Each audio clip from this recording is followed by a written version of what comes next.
that are walking around. Like a lot of people mistake them as thinking they're just men and women walking a dog. Most of those dogs that you see in DC are actually canine units, and they're working to smell, various substances like bombs, guns, etc.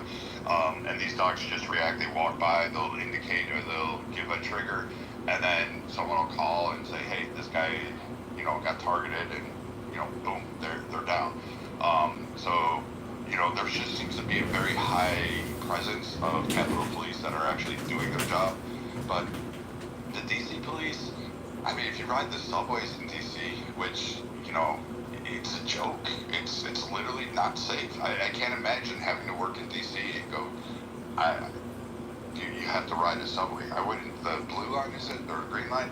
That one's a fucking mess and a half. I wouldn't touch that one. I wouldn't ride that. I'd walk. I would rather walk in daylight than take that subway system. It's not safe. There's somebody on it to protect you. But Nye, this is kind of with your point about like what the stats that are being thrown around, and I think that this is an interesting case of how statistics can be manipulated, right, to fit narrative. So, it's down year on year. It is also down relative to multi-decade averages. Right, but it's saying it's down 27% from last year. Last year there was a bit of a spike, right, and you saw that across the board. The last couple of years, there was kind of a post-COVID spike in violent crime rates, and things are down from that this year. But so there's sort of a manipulation of the data there. But then on the other side, while Washington D.C. is elevated at the homicide rate versus the national average, the relative national average is down as it is in DC. So, both sides kind of can manipulate the data to make it look the way they want it to look. But I think it goes without saying that regardless of the trends, if you just look at the here and now and you look at the violent crime rate in DC versus other major metropolitan centers in the United States, it is considerably higher. So there is a problem regardless.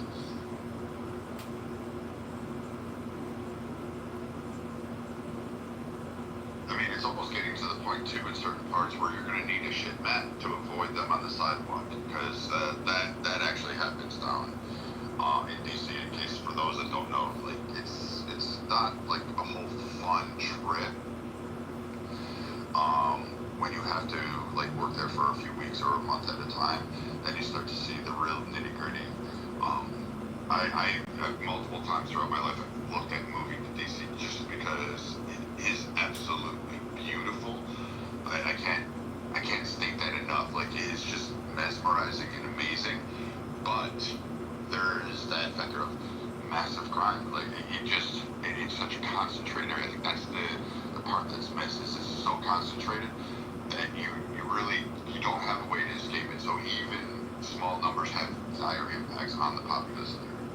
So there's another question here, and this is NIMBYism, right? Okay, so there's an attitude with people sometimes if they see something they don't like, homelessness, high crime rate, they're like, get it out of my face, like, get it out of here, right? And so but like, where does it go? Like, it doesn't just go away, it just goes somewhere else, right? And for some people who are myopic in their thinking, they're just like, well, if it's out of sight, it's out of mind. I mean, if it's, it's someone else's problem, it's not my problem, so I don't care anymore, right? So this is a classic sort of logic, and Trump seems to be applying this to DC. So basically, they're going to go to Baltimore, like, where are they going? Because he's talking about, like, we'll house them, but not in DC. They're going to have to go outside of DC. So what, like the suburbs in Virginia, like where all the CIA people live? Like, where exactly are these people supposed to go?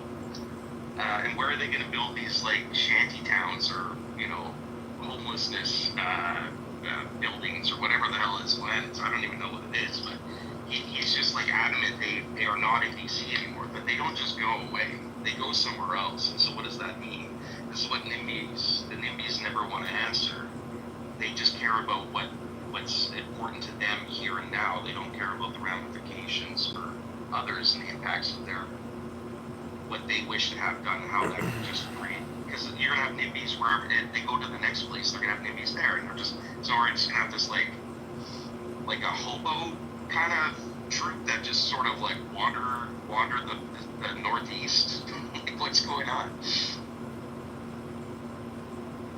Hey, this is John. I'd like to say something about, post-COVID-19, after everybody was told to stay at home, particularly service workers, if you want to talk about misinformation, fake news, or using statistics to lie, claiming incredible job growth after you shut down the entire economy is the dumbest fake news, and the fact that we sat here and ate it up and were constantly lied to is very obnoxious. I put some links in the chat.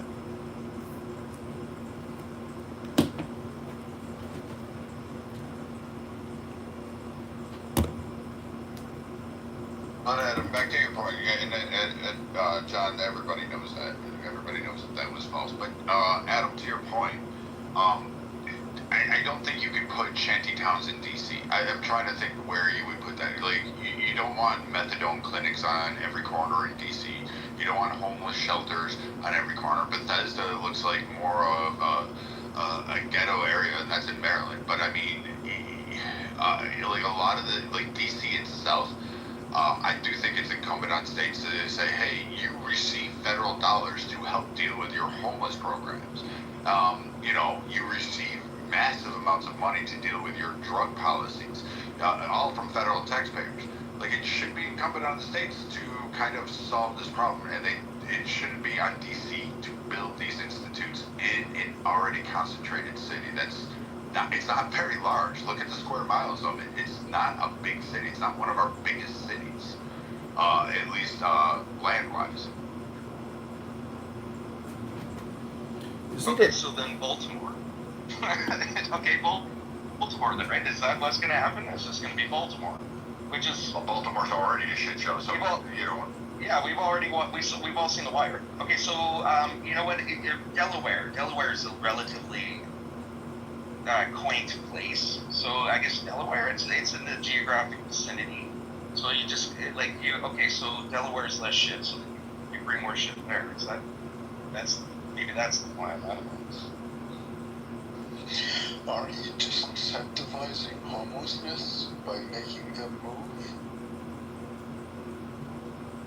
I mean, they are human beings. They have minds, and they think about alternatives.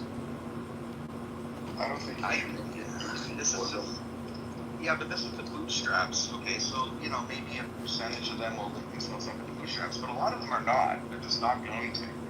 Like, there's the reality that we can hope, shoulda, woulda, coulda, that these people will miraculously find employment and housing and self-sufficiency. But we all know that's not going to happen for the mass of these people, regardless. And so you're still left with reality of that, and having to check we wish it was this way and deal with reality. So isn't the reality, Adam, that a lot of people are homeless by choice and design? Because it is a choice at some point, to start picking up meth, right? It's a choice at some point, to go into that liquor store and come out with that little brown paper bag full of a bunch of that devil's juice. I feel like there are choices in life. Like, I think this is great. I get that. I think this is great. I think that this is great in Washington. I really do. I would personally like to see, Donald Trump tear gas another crowd that opposes him and getting out the way so he can take a picture. I feel like there needs to be a sense of order that is restored. I want to see Washington, D.C. turn into an Instagram Jet 2 sweet commercial, okay? Jet 2 holiday commercial, okay? I want to see the National Guard chasing a bunch of fat liberals through Georgetown. I want to see people getting arrested. I think that it's time to restore some type of order. Like, Roger made a very good point that, DC should be the safest city in America. The fact that we have all of this stuff that's going on and nobody is making a dramatic effort to create a public perception of taking the safety of that city seriously is laughable. So, this is what I voted for. People can keep complaining about Donald Trump. But yeah, we'll see what happens. Yeah, I agree with you, and I'm not complaining about it. I'm just trying to deal with the real politic here. right? Like, so what do you do with the people that still continue to make these choices? What do you do with them? That's the big question here, I think. What do we do with them? Not like what they should be doing, but what the people who aren't doing what they should be doing. What do you do? Sober up or go to jail. Simple. Okay, so jail. All right, jail it is. That's then is there the capacity? Yeah, and I think that we need to tighten up our prison department. The fact that people are able to make hooch, and the fact that people are able to, smuggle drugs in their box braid, wig extensions, that to me is unacceptable. It's absolutely unacceptable. So in theory, you're not going to be able to go into the liquor store in prison. So at some point, you're going to have a moment of clarity and sobriety for which we can hope that through giving people constructive, useful tools, when they get out, they don't return back to the same bad behavior. If they're just homeless, do we make homelessness a crime? Like you can be in prison if you're homeless. Like say that. If you're camping, if you're camping on city property and you're intoxicated, absolutely, that is a crime. What if you're not intoxicated? Very few of the homeless are. And if you remove the ones that were intoxicated, the ones that would remain sober in place, acting crazy as they are, put them in mental hospitals. Get them well. I don't think that we have a conversation enough about this. People keep calling addiction a disease. Well, you force people to go get COVID vaccines for a freaking flu. So why can't you force these people with this so-called disease that is socially destructive? Why don't you force them into a clinical program to address that issue? There's no money in that. There's no profit. Yeah, that's in what I that. was gonna say. So it's like, would you support Trump putting a bunch of money into institutions and jails? 100%. We have been asking for this in the state of California for years now. Absolutely. Yeah, I get that sense too that a lot of people across the spectrum and on the right too are in favor of putting public money into this sort of stuff. I don't think it's actually not that divisive. I think a lot of people will be happy to pay their taxes in order to build these sort of and maybe set up a system to where when the person eventually does make it and they reach a certain income threshold, then a certain percentage of their pay in excess of what they need to survive should be paid back to the government in some portion to actually pay for that care. What do you think? I would not speak so freely about that, Adam, in terms of the issue with it. I would be happy to have my tax dollars going to that if there was an effective method, right? But what worries me is the $25 billion in California that's lost for homelessness, and then homelessness increases after that money's given. There's just so much money that is wasted and spent to have the outcomes that are exactly opposite as intended. And so I'm not ready to give a ton of money until it's clear where it's going to go. But maybe it's Republican controlled Congress and all that stuff. Maybe there's some sort of maybe the Republicans can do it, or is it just it doesn't matter which party? It's just the nature of the beast of bureaucracy that they're just going to squander it. Yeah, I'm afraid it doesn't matter, and not only does it not matter because of government inefficiency, but look at rates of sobriety among people with certain types of drugs, right? Even with the best of resources and the best facilities, private, there's a lot of issues that we just don't really know how to fix this, and so until we do it, it's very hard to know where to put The solution. They could just end up like a one flew over the cuckoo's nest institutions all over the place, right? Ronald Reagan got rid of those. No, the solution is right in your hands right now. It's called Clown House. It's called Book Club. A lot of these people sitting on the streets are lacking education. It's apps like this, people like you, who will take the time and be caring and compassionate, who don't just talk endlessly and have heated conversations on Clown House. This is the modern psychiatric holding facility. This is the mental health facility you're talking about. There we go. Well, problem solved.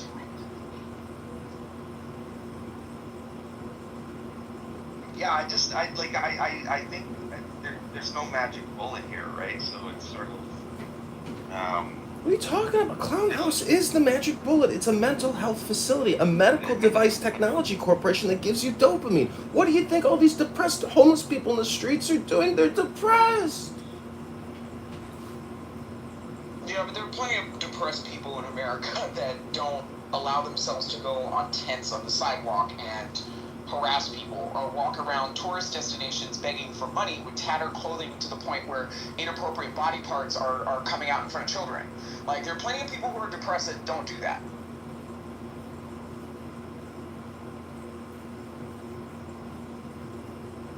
but there are those who do, and they're not going away. So I mean, this move by Trump is like one half of the equation. It's not actually the end solution. Did we screenshot what the results of the poll was? Because I wanted to catalog that. It seemed like a lot of people approve of the release of the national authorization of the National Guard into D.C. The narrative that crime has gone down is not really substantiated too much by the data. They said, yeah, compared to the spring of 2024 and the spring of 2025, crime's gone down, but hey, we've got a new administration and who is back to the blue. So I could see where that would naturally occur, but also I did a per capita search between cities of the same size as Washington, D.C. and comparing their crime, and I put it in the chat. And we don't have replays, so if there's any links that you guys are sharing in the chat and other people are interested in, please grab them, because that's not going to be transferred anywhere when the room ends. I get the sense Baltimore is going to take the brunt of it. That's my guess. That's what I would bet on. When I glanced at the data, Portland was up there. Let me see where the link is. Yeah. No, I know Washington, D.C. is relatively, like, it's one of the highest in the major cities. But in moving these people out of D.C., I think Baltimore is where they're going to go. Oh, they're just going to transfer the crime to another major city. Well, that's inevitably what happens when you move these people out of D.C. I mean, it solves the D.C. problem, but it just moves the problem somewhere else. That's the problem here. I mean, is Guam off the table? Why don't we send these people to Guam?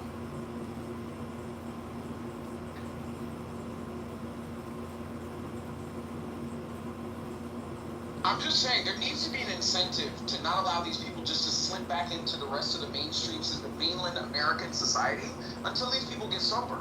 So, I mean, set up a facility over in Guam, send them over there. Yeah, but what about the Guam movies? What? Denver. You know, Dr. Adams. Picture Denver as a crime, hub of crime. The Denver, Colorado, Nashville, Tennessee, Milwaukee, Wisconsin. No, but see, that's the problem, Monica. Eventually, these people hitchhike, they get on a bus, and they find their way back into downtown Los Angeles. So I think that, Hawaii's off the table. We need them for tourism. Puerto Rico, I feel like, there's a very interesting history there, and there's also the necessity to preserve tourism. I feel like Guam is probably going to be the best option to set up operations to get these people sober, get them introduced back into society, and then we can fly them back to the mainland. But I feel like drastic measures need to be taken at this point for the people to actually take this seriously. Dr. Adams, I'm sorry, but spending all that fuel to get people to Paradise Island, aka the land of snakes known as Guam, is not, the solution. It's not economically, viable. Well, then stay in that facility and take your 12-step program, and the mistakes won't get you. I provided a chart. Oh, look, one more comment.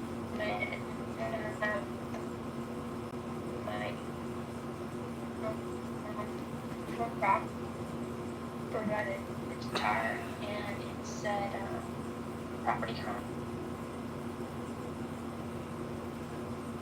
Okay, go ahead. I was gonna make a really bad joke about how all of these ideas possible initiatives fail to solve the homelessness crisis in DC. We can't just, as a last resort, because allegedly the food is fake, the food supply is decreasing. Maybe we can use them as Soylent Green products.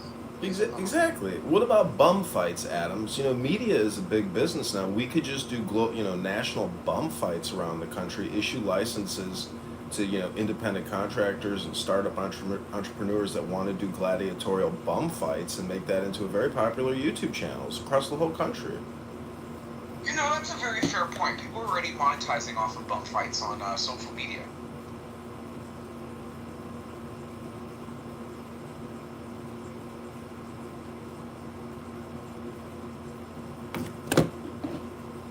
I imagine a future world where we're all living on a 1,000-car train like a snowbears. We have no food, but we can thank the homeless because they'll be our form of protein bombs. Let's send 1 million of the homeless in America to Gaza and clean up all the rubble. That's a big cleanup operation. No, they're just gonna set up tents over there. Well, not when you got Jews with rifles and hand grenades telling them to go clean up that, block over there and all that rubble over there.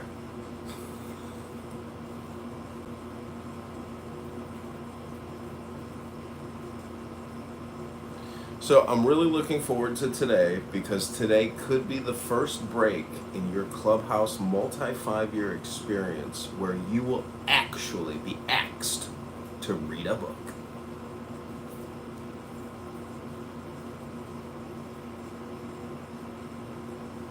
Can you tell them what book we're reading from?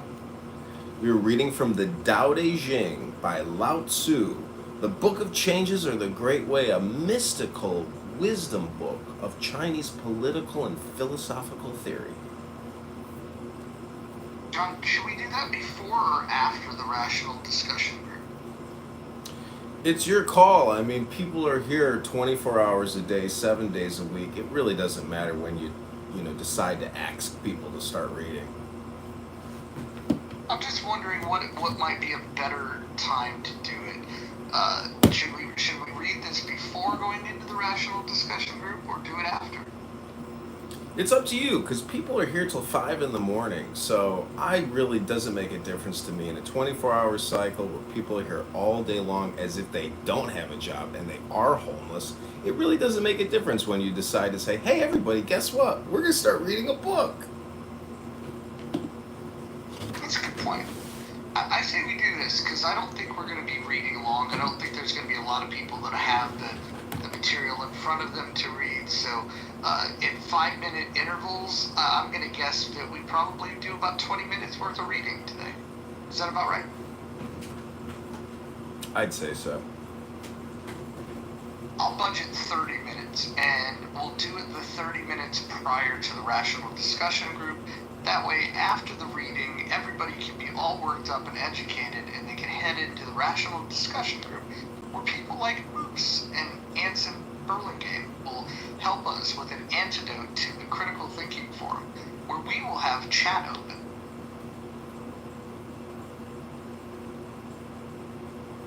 I think I'm banned from that room. They don't allow Canadians in there? No, they don't. Yeah, they don't allow Canadian lefties who think that the Democrats are the fault for Donald Trump winning both times. Well, I'll tell you, you would be a welcome addition to the rational discussion group, and it's pinned above, so please join.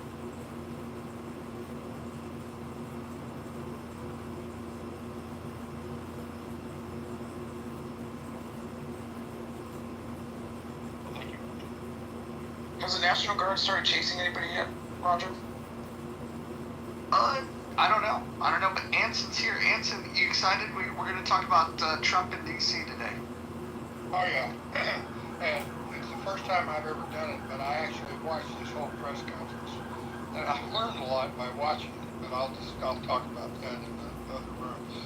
I got in here late. What reading are you talking about doing for 30 minutes before the group? Yeah, before that, this room will just basically turn into a reading room at 1:30 Pacific time. And John, can you tell them the book that we're reading from? Yeah, we're going to read from the Tao Te Ching, which is a Chinese philosopher named Lao Tzu. It deals with wisdom, a mystical approach, and it deals with psychology and governance and basically everything that's good underneath the sun.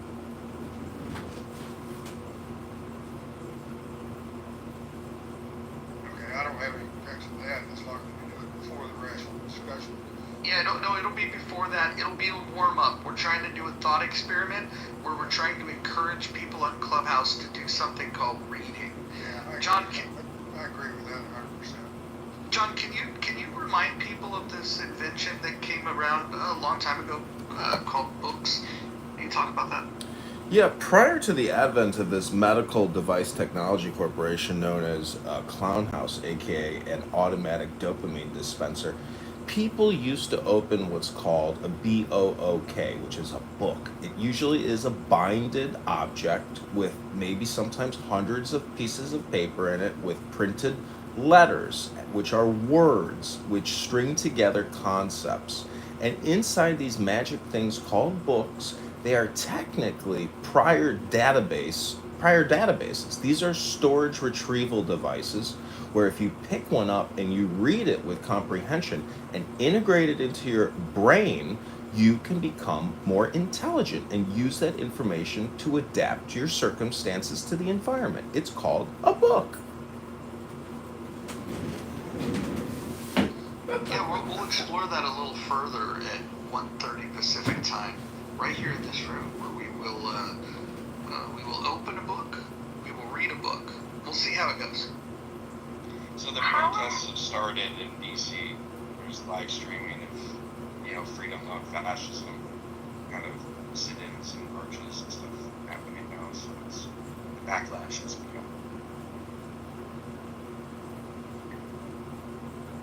John, are you sharing the PDF of the book that we're supposed to be reading from? Yeah, I looked it up last night. It's readily available. Tao Te Ching, PDF, Google it, you can find it, and we'll decide which one we're going to all use because there's many different translations. Type it into the chat here so I can write it down, John. Did you guys see that Dr. Phil has joined the ICE raids? Okay, what? Oh yeah, you guys didn't hear about that? No, tell me. I'm telling you, nobody.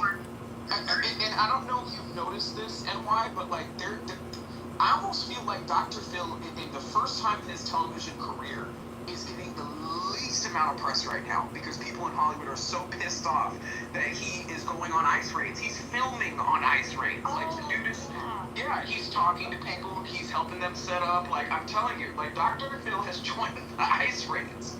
Well, he was on Bill Maher on Friday, and Bill Maher kind of went after him on that, and he kind of, and he claimed on Bill Maher that he doesn't agree with the way that, because Maher was emphasizing it's splitting up families, and his pushback was, well, when, a parent is a drunk driver with kids in the car, that they split the families up there too. It's just this is the law, and if you break the law, you're going to split families up.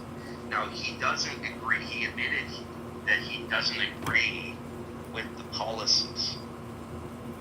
He would have different policies, but he was being consistent to the logic of what the policies are and what they're doing, and he did defend the ICE agents for just doing their job, and that them being masked is to help reduce the chances of being doxxed and putting themselves and their families at risk, et cetera, and so on. So it was an interesting, nuanced conversation. He was clear that he doesn't agree with the policies, though. So he's not just 100% behind all of this stuff. He's just he's basically documenting it. Yeah, but he's also to some degree cooperating, and that, in just kind of looking at somebody who works so entrenched in Hollywood, that man is brave. I'm sorry. For him to do what he's doing right now, that man is very, very, very brave. He's not only sacrificing his career, but also his son's. And, you know, the whole entire family is making a sacrifice for him doing this. So I think that Dr. Phil is very, very brave. Well, and shout out to Bill Maher again for kind of providing, as the progressives would say, space for Dr. Phil in this time of him not being popular. And I think that it's a testament to Bill Maher, who's pushing back against this sort of approach that you just ostracize anyone who doesn't fit the narrative, because he himself has kind of gone out when he went and met with Trump, right? Like, he was getting all sorts of hate for that, but it was a pretty interesting interview. It's worth checking out. I think who was he on with?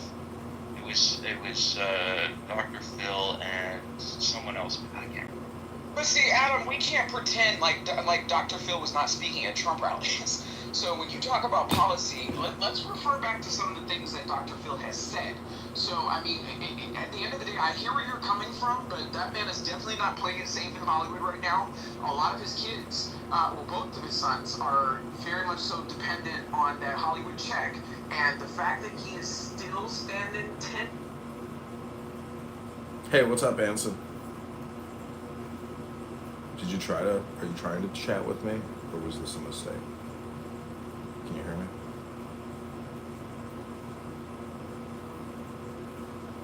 Anson, I don't know, you're on mute. Hello?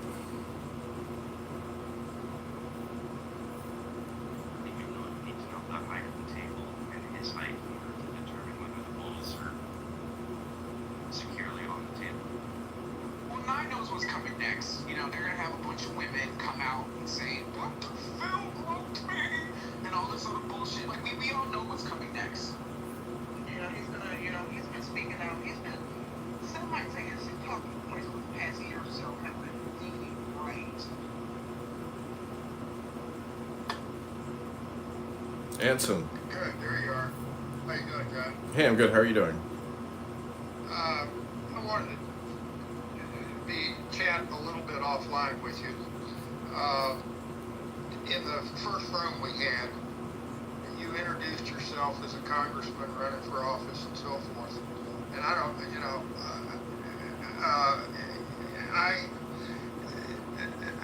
and I'm speaking for myself. I'm not speaking for Roger. It's not intended as a campaign platform. And I understand basically what your views are and everything. But for example, you sounded like you were campaigning. And in doing so, you strayed from the topic at hand.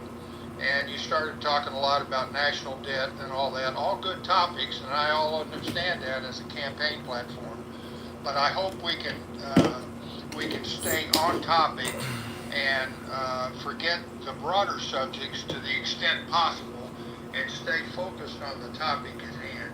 Does that make any sense to you? I'm not trying to talk down to you or anything. I'm just trying to find an accommodating way where I hope we can stay on topic, address the topic, agree it's a problem or not, as you understand. I'm sure clearly up front, agree on the problem, if it's a problem or not, and then stay on topic and try to solve it, and hopefully gain a consensus, and not going a mile wide and an inch deep with broader issues. If we can work on that together, I'd really appreciate it.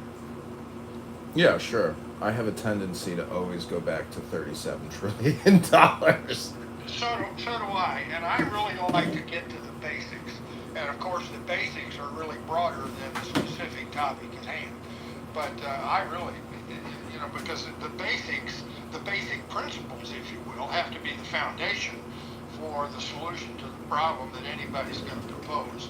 But again, if we keep going a mile wide and an inch deep, then we stray from the topic at hand, and it makes it almost impossible to see if we can form a consensus of some sort or another, which is really my goal.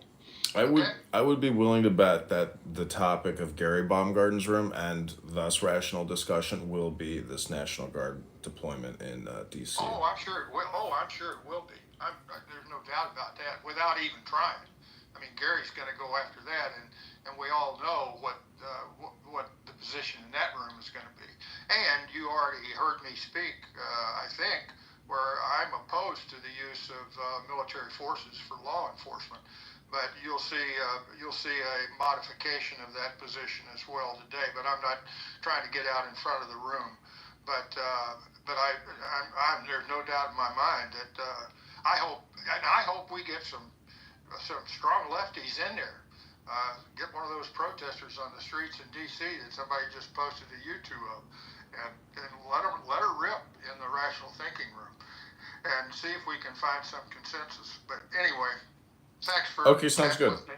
Okay, sounds good. See you later. Bye-bye. Okay, talk to you soon. Bye. Their PR is the master manipulator. Yeah, no, I'm just adding in with you guys. No, what a picture, you know? Wow.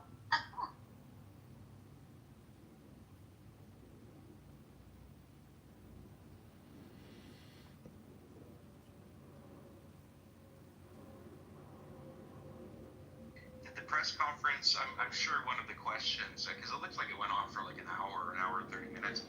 Was there one of the questions about like how soon we could see the boots on the ground here doing their thing, National Guard? Like, is it gonna? Surely it's like starts immediately. Like, are we gonna see this like now or?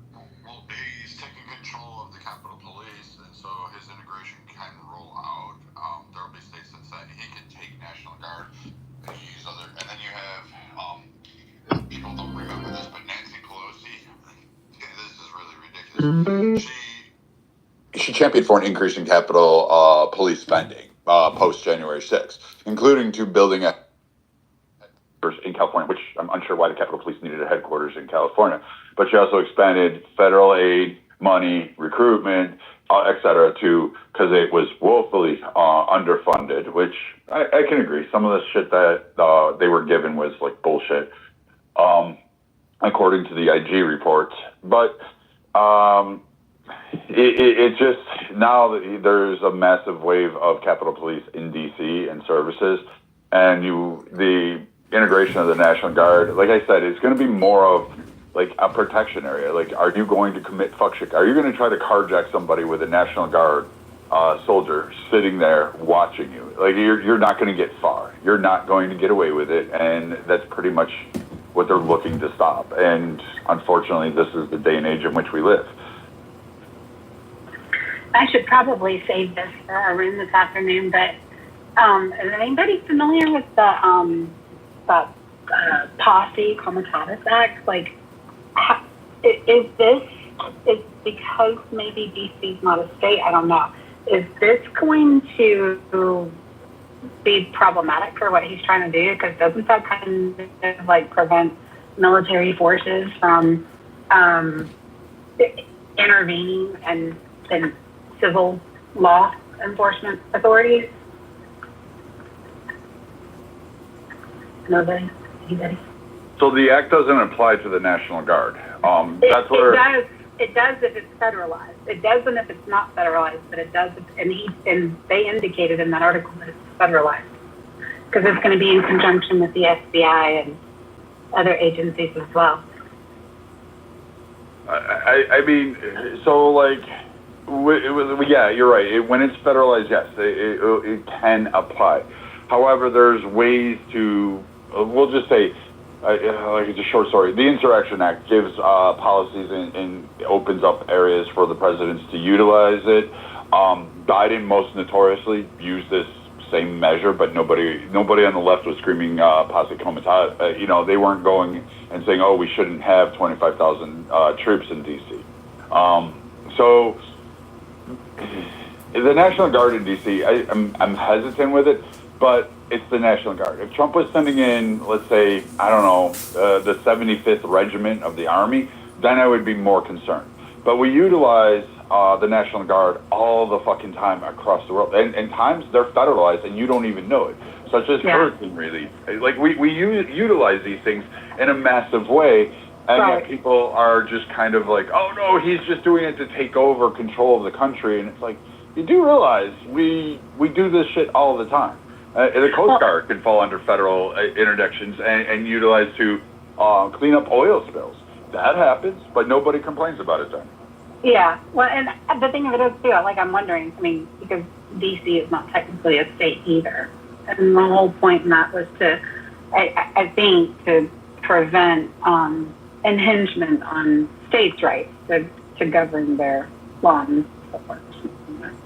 Correct. It's a district, and again, even DC having a mayor and city council is a new thing, and it hasn't been a great experience, except for the first mayor. I'll give him credit. The first mayor of DC was he was kind of smart, and he had some common sense in how he was trying to manage it. And there's been a couple DC mayors that have popped up, and then there's been some really shitty ones, and mostly the majority of them have been shitty, and they haven't been able to kind of bring into tow the fact that this city is, like, I don't know how to put it, it's the pearl of the United States. If you're going, New York City is a big tourist, LA, San Francisco, these are all great cities. Chicago, I guess some places in Texas it's just fucking hot. Florida, Orlando, these are all tourist spots. But the pearl of the U.S. is literally DC. And if you cannot have safety for the tourists, for the people who decree your laws, the people you champion for, the lobbyist groups that you want to promote your environmental causes or your gun rights, then I'm at a loss on it. And if the mayors and the councils are like, you know what, we need to prioritize transgender rights over carjackings, I have an issue on some of the philosophies. And I mean, even the January 6th debacle should show some of the, I guess, the issues at play in DC, particularly with the council, and some of their priorities seem to be askewed. So I don't agree with Trump necessarily, but I understand the rationale behind it, because again, I think DC should be our safest city. I'm just going to stick with that. That's my line in the sand. It should be the safest city in the entire United States.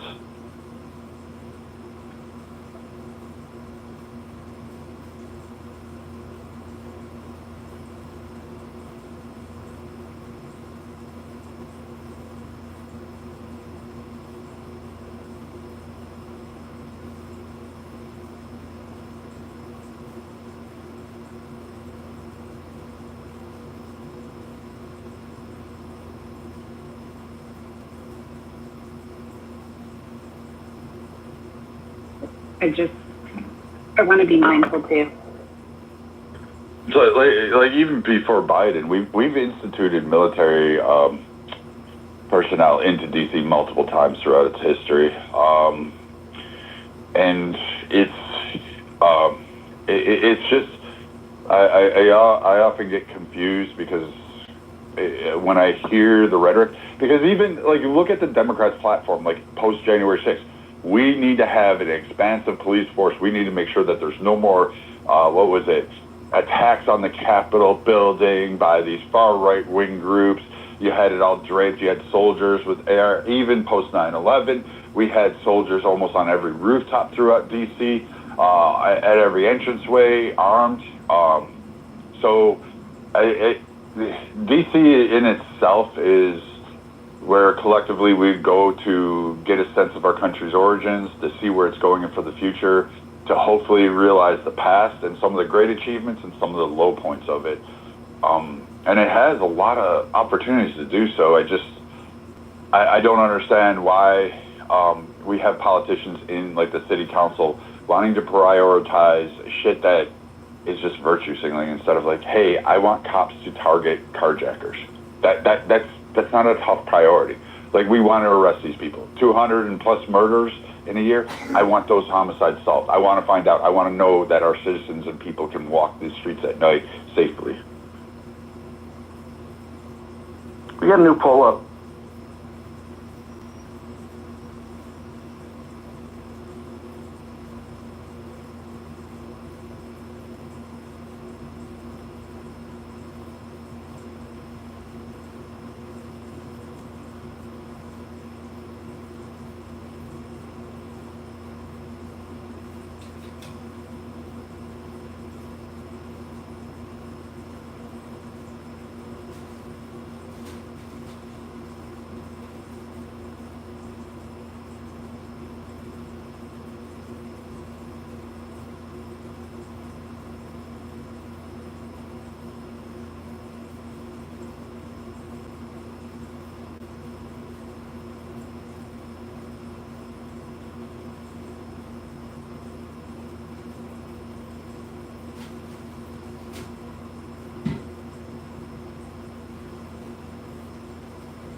Isn't New York having their mayoral election this year?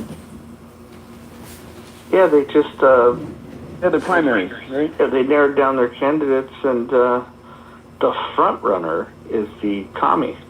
Mandami the commie. Yeah, apparently he had a press conference 4 hours ago saying that he was going to be Trump's worst nightmare, and he's going to be difficult with the administration. He's going to arrest Netanyahu. Like, this man is absolutely insane. I have to tell you, I would love to see him arrest Netanyahu, not because I think that it's a good idea. It would just be very, very interesting to see what the fallout of such a mayor would end up going to prison massively. He'd lose his office, and there would be no protection from New York State because then it becomes a federal matter. He can't actually do that, and it would be really dumb for an officer, New York State cop, to follow it. I doubt they would really want to. Could you imagine that cop going, "Hey, I got 15 years in it. You want me to go arrest this road leader? Are you fucking insane? No, I ain't touching it. Here's my badge. I'm not going to jail for this shit." At that point, I feel like the protocol would be the police chief would be the one to instruct any officers to be arresting him, correct? Well, first, the mayor can't. Like, he can't. Like, Netanyahu has qualified immunity. So, I mean, first off, I mean, you're not going to do that. Secondly, we're going to have protection details around Netanyahu, just like we do every other dignitary that is a high profile. We offer protection. So, I mean, if you think New York City police are going to go toe-to-toe with, say, Secret Service, good luck, have fun. That shit ain't going to go off, or even military personnel like the Marine Corps. And the Marine Corps Protection Services, to their credit, have never lost a person that they have never lost a package. They have never failed to protect their packages. And even to their death, they will go toe-to-toe and have never failed. So, good luck for the New York City and this mayor thinking he's going to get a bunch of cops to say, "Hey, let's go against this," and then you're going to see that in front of you. The most winning fucking team in all of military history, who's never failed. Yeah, good luck, have fun. Let's see how that works out for you. Can I say something about the, when we say $1 billion, I think the best way to say $1 billion is $999 million. And instead of $1 trillion, you say 999 billion, because, $1 trillion or even $1 billion are really big numbers that I don't think people necessarily can grasp, because it kind of dumbs down the amount when you say $1 trillion or $1 billion. I think keeping everything in millions is a much better way for people to kind of understand the fiscal crisis. I'm going to tell you something here.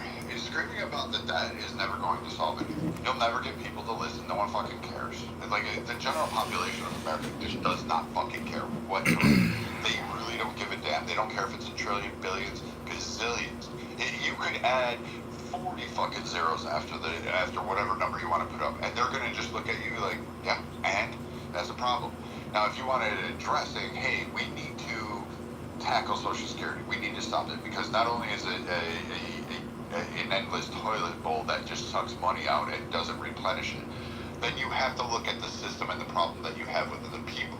So applying for Social Security, the fact that you're not guaranteed to get it, that you can be restricted and removed, the fact that you have to pay into the system and that it will not necessarily go for all of your children or your kids or your spouses for all time. Like, this money will not be returned to you, and that there's a better way forward.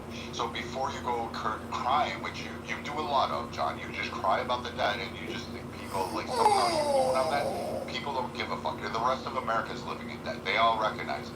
What you have to do is offer a better way forward, and to date, I have yet to hear anybody offer a better way forward that Americans could actually grasp and that legislators could actually put on the table on the House floor and get it passed. So you've accused me of crying and screaming about the debt. All I gotta say is stop borrowing and stop spending. I want to bring some context to the debt conversation.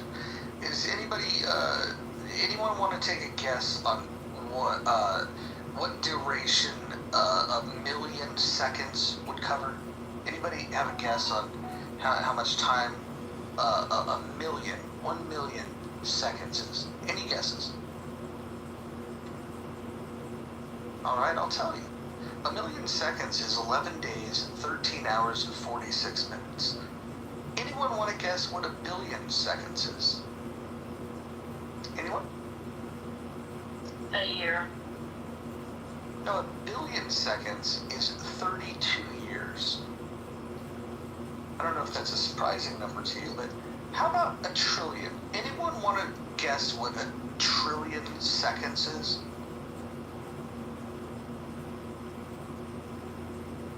I guess I should tell you. It's 31,710 years. So when you start thinking about trillions of dollars in comparison to billions of dollars or millions of dollars, it's a pretty big number. And so when you think about $100 trillion of unfunded liabilities, that's a pretty large number. Wouldn't you agree? I love that. I think in contrast with the number of days, 4 years. I mean, I was just, pulled into a private. I don't want to say with who, but I was told, stop campaigning and stop talking about the debt.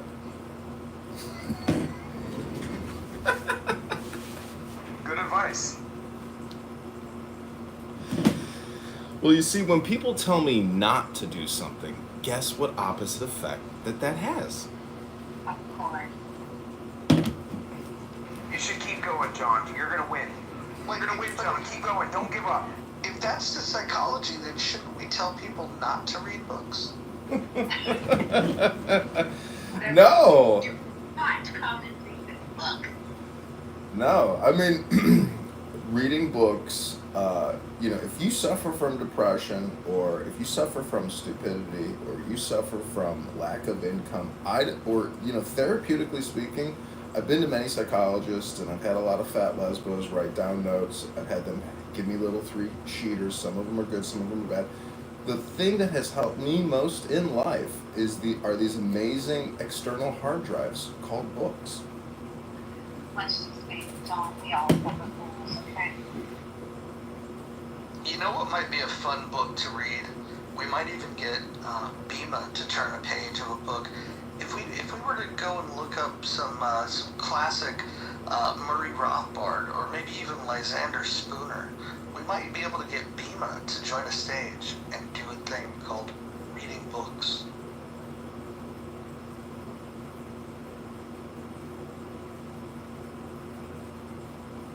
You might want to start with Cat in the Hat before graduating up there.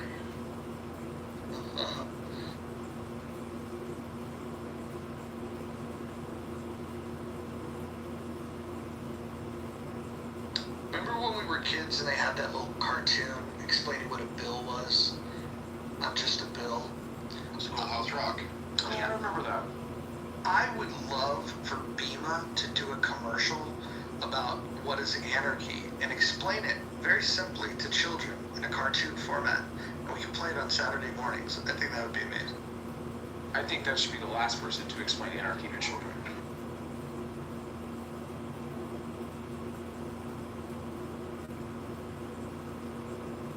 I wonder if she wants to come up and explain anarchy to us like we are. See, look at the enthusiasm. Beetlejuice. I'm listening. I'm in listening mode right now. I'm taking care of Grandma. Grandma, say hi to everybody. Say hi. Hi. Hi. Well, this is Grandma. We just got out of the shower. We're cleaning up. Don't worry. It's nice and heated in here. But wait, if you're serious, Roger, I have a children's book, voluntarist version, and I would love to do a weekly reading. Well, I don't know if we can commit to a weekly reading of this nonsense, but we would definitely dedicate at least one room to it. Just so we can... Heck yeah, I'll take whatever I could get. Yes! That's what she said.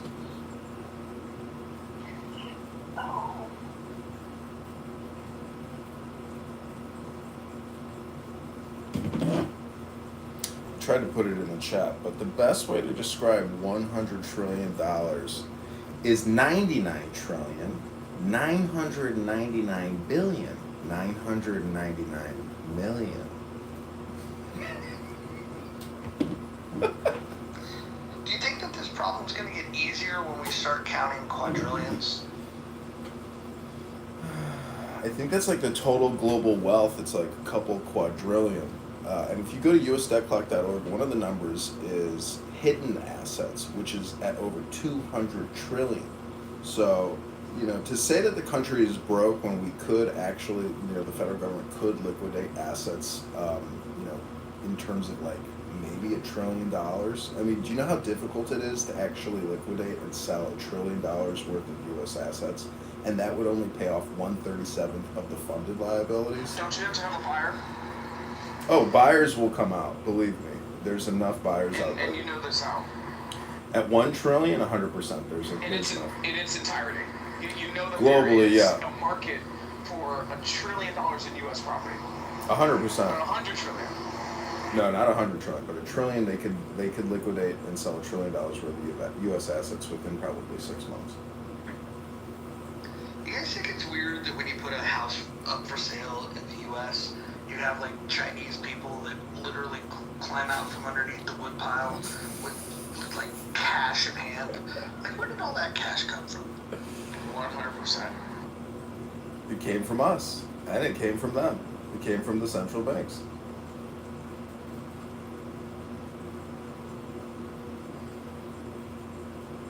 My friend bought a house in Los Angeles for $1 million, knocked it down, built a new house for $800,000, and sold it for $2.5 million to a 18-year-old Chinese girl.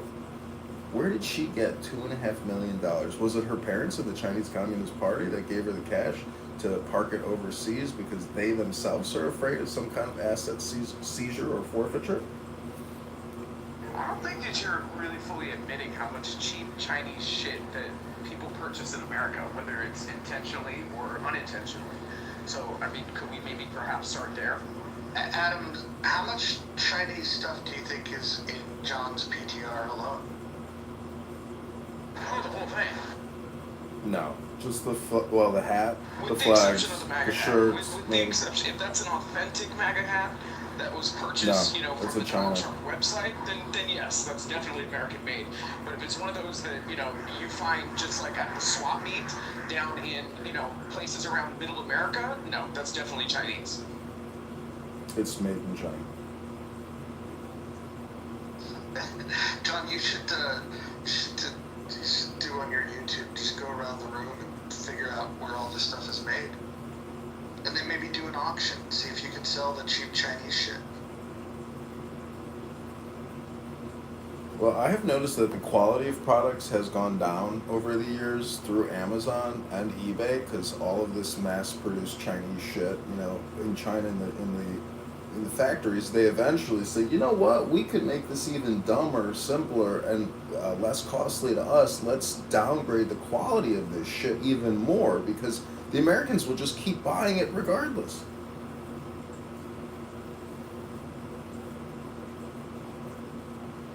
Not only downgrading, but the dangerous chemicals, they don't have regulations like we do. And that's pretty Oh, dangerous. like we do, huh? Like the COVID-19 vaccines. Yeah, exactly. Yeah, I mean, because putting a piece of fabric on your skin is a lot less dangerous than injecting an experimental cocktail into your bloodstream. Why is nobody talking about that CDC shooting on this app? Why aren't people Was talking? was the suspect the wrong color? No, I don't think that's what it is. I think that given the grievances of the suspect and the average person on this app that supported the vaccine, I just don't think that they want to open up that can of worms. Let me ask you a question. Why was the Fort Campbell shooter? Why did he have a beard? And why did the guy who tackled him also have a beard? Mind you, both soldiers on an active duty military base with beards. I never heard of that. You ever heard of that? It could be a new rule if they were were people of color, I know that the Oakland Police Department made an exception, even though they had a 100+ year rule about you had to be clean shaven. They got exceptions for people of color because they get razor bumps. So maybe it's something like that. No, that's exactly what it is. Is it the razor bump? It is. Somebody told me on a YouTube channel, it's called skin chitlet or whatever. You get a medical exemption because your skin breaks out when you shave with a blade. But I don't understand. Why don't you just use an electric shaver?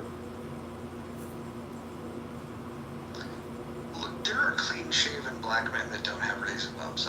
This should not be that hard to figure out. This is a new topic for you, Adams.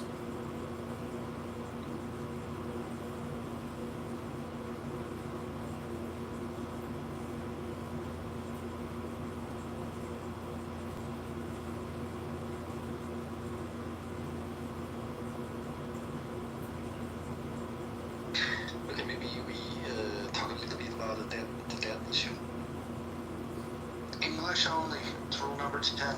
Sorry, Stan. Right. I know a little bit of English. And the US debt, you can always buy. You have the biggest buyer, I think it's the Federal Reserve, right? So it is not the problem of you cannot find buyer. It is a problem of the if you're buying yourself, the purchasing power will decrease. So now you're seeing like $37 trillion debt, right? What if you cut by half? It's not by cutting by half, it's the value of the debts going down by half when you issue maybe more money to the system. So you have a decreasing purchasing power, and then automatically the debts is going to be the value of the debts will be decreasing value. So Stan, can I just tell you, you remind me of the guy from Dark Knight that says, I am very good at calculation.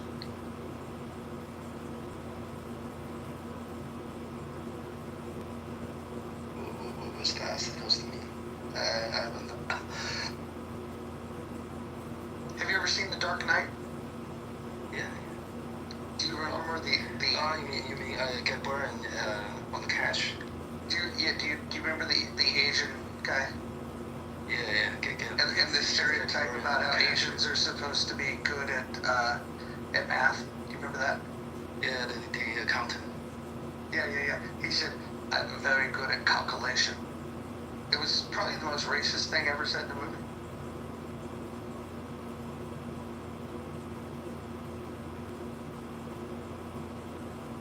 I mean, in reality, it is every time it has some problems, the Fed will inject liquidity into the system. So there will never be a default, so-called default in the debt. But the problem is that when you inject, like a few years ago, 2020, right? It injects enormous amount of liquidity into the system, so the purchasing power is going to be decreased. That reflects in the inflation. So going forward, we will see more and more the injection of liquidity. The stock market is going to be going up, and the purchasing power is going down. And then the fact that the stock market is going up is you can see that in a different angle. You have less purchasing power of the stocks. That also means the same amount of money you can buy less stocks. Stan, don't you think the U.S. Congress can take action and prevent the U.S. government from doing deficit spending, by limiting them from raising the debt ceiling? It has been raising 100 times or more. I know, but what I'm saying is you think that it's just going to keep going on forever. Meanwhile, there are Congress people and senators who are actively resisting the raising of the debt ceiling and telling Congress and the government to get its fiscal prudence, into action. But every time you get raised the debt ceiling, right? There's no like one time that eventually you keep the ceiling at a certain level, and then the spending gets cut, right? It always gets raised up.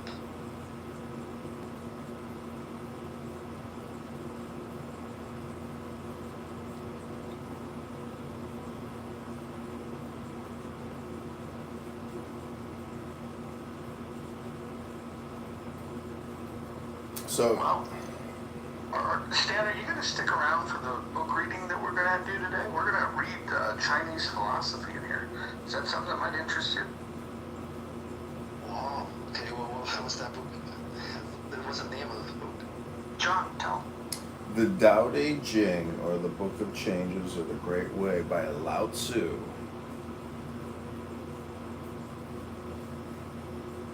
Oh, I'm reading something like similar recently. Similar like interpreting that book. Yeah, I think it'll be a really fun exercise to get Americans that don't typically read to pick up a book and of all things to read Chinese philosopher. I think this is going to be a very good experiment. That would be interesting. But my internet will maybe cut off any time, so I'm not sure how long can I stay. But I'll try. What do they ration your internet there? No, I'm using Starlink, but my generator does not get enough power to the battery. I am using the battery to power the Starlink, but it's very difficult. I'm in the middle of the nowhere. Couldn't you hook it up to like an exercise bike and just pedal?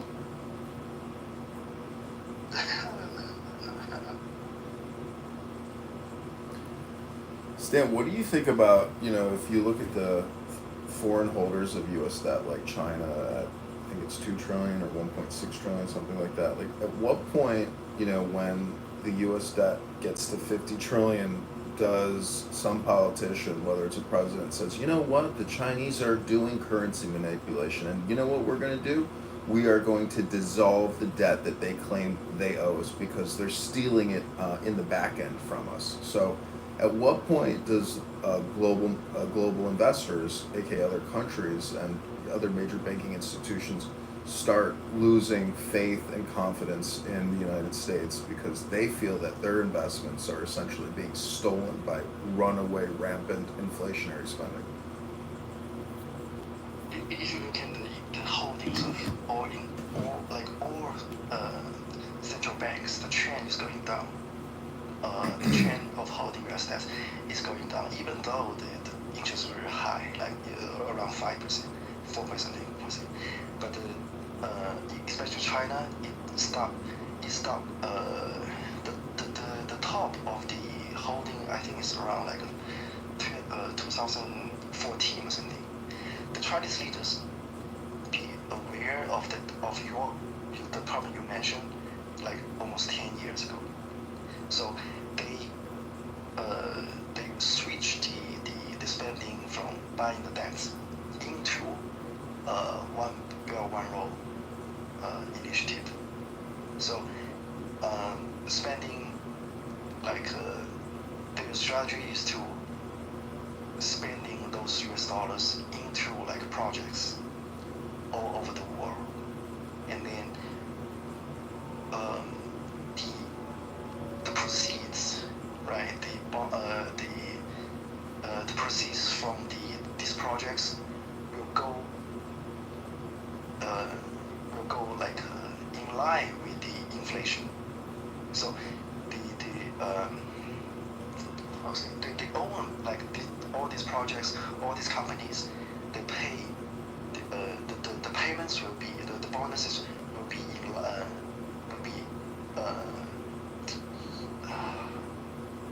in line with the purchasing power of that time, not in terms of you know what I mean, right?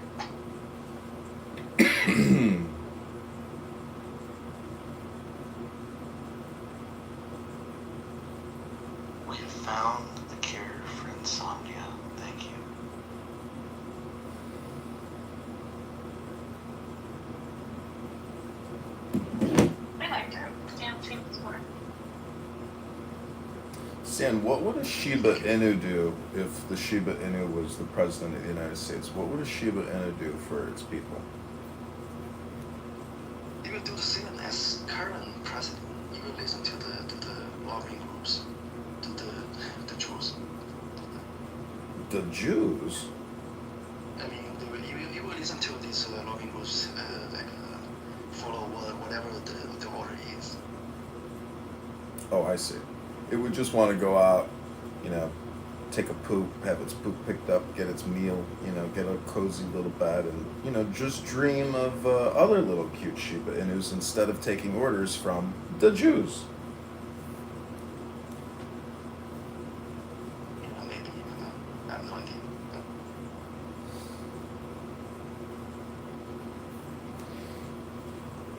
Do you think other lobbying groups like the Iranian lobbyists or the Russian lobbyists or the Syrian lobbyists or Chinese lobbyists, why do you think the Americans are always taking orders from what you call the Jews?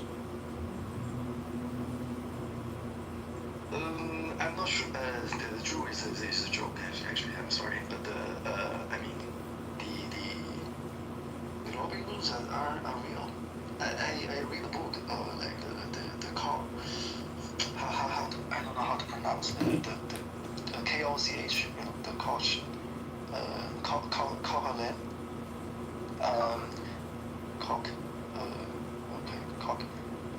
Cochran. It describes the story of the cock industry. How they getting rich and how they influence the politics. For example, the oil refinery factory of the group, they have very big issues in pollutions, and then they push some regulations, and then they prevent other refineries to build up new factories, and then why the regulations does not apply to the old factories, the old refineries, so they can continue to make profits, something like that.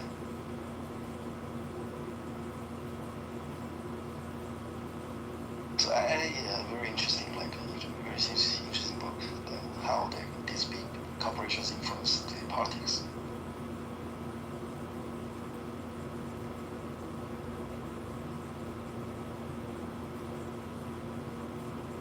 And how they threat to stop funding the senators, etc., etc.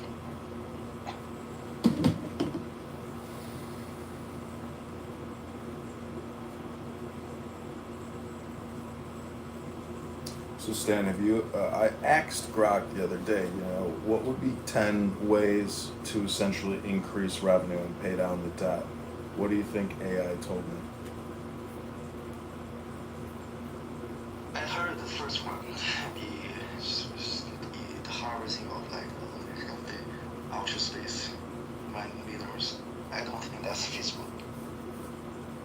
Well, that's what AI told me. Then I asked for the contrarian positions, and it gave me a whole different set of positions, which are really the normal positions, like fossil fuel extraction at a more cost-efficient method, things like that.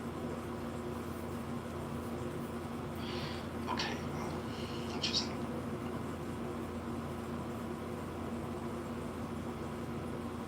But all these are linear.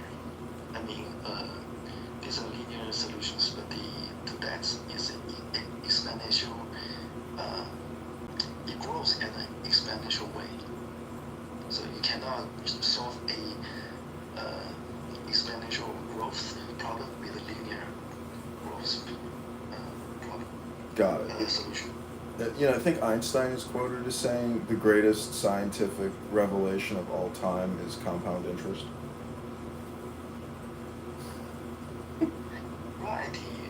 For example, the fossil fuel, right? The exploration. You can only carry all these projects linearly. You cannot going exponentially. See, the irony is, even if there is a debt jubilee, and we just pretend that the debt is gone, so say it still won't show up in the real economy because the inflation is already set.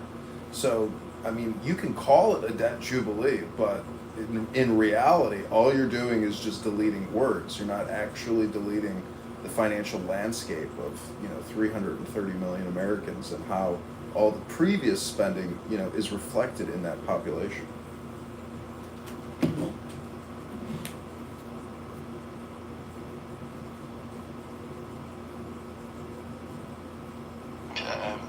I'm not sure. What was the question? It's not really a question, but people predict that there will be something called a debt jubilee where government debt will be essentially there will be a meeting of the minds between lenders, creditors, and debtors like the U.S. and the U.S. will no longer owe China 1.6 trillion. Instead, they'll owe them 300 billion. And other countries will also have to take pennies on the dollar. But the truth is, it's like setting a chessboard and then saying new game. But everybody on that chessboard has what's called stuff, and either they spent that money and they accumulated stuff, or let's just say that money disappears. I'm just saying that there's not a speck out of place in the whole universe. A speck of dust.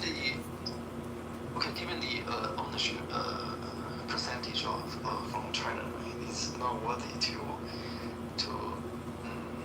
implement the plan you set. You cause like a bigger damage.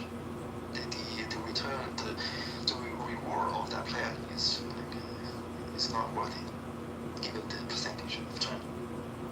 Well, I'm just interested to see what Lao Tzu and the Tao Te Ching has to say about it, because if our greatest enemy is China, and they're putting out all the world's weapons of mass destruction and causing all kinds of chaos throughout the globe, I wonder if we can use Chinese philosophy to defeat the Chinese, because it's possible that the Chinese have forgotten their fundamental roots. And if we were to rip their roots out and put them in our tea and drink their roots, perhaps we could actually win this game. Okay, that's a very interesting thought, and I think if you find like enough philosophers in Chinese, I think maybe you will find solutions. But this one is not going to help. This one is advocating doing nothing. So just let everything develop on its own. Do not do not do anything to impact. Right? I don't think this one will help actually, but others may be helping.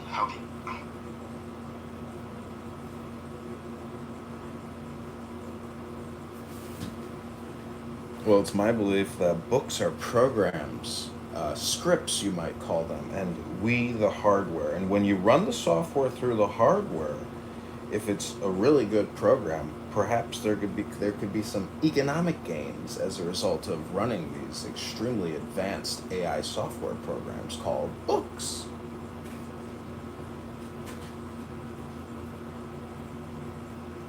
I think AI is a one aspect the U.S. can stay on top. But I read the news of Saudi Arabia. They funded the infrastructure building of a lot of the AI warehouse, and then they will own those AI cloud centers. They will be biggest productive revenues. Right? They will produce very meaningful revenues from U.S. companies, but the ownership is in Saudi Arabia. So it's really the enemy may be them, maybe not us. I mean,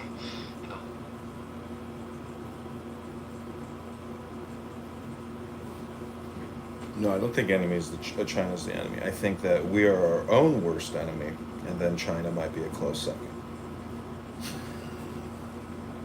Okay, right. Yeah, I don't think China's about shit.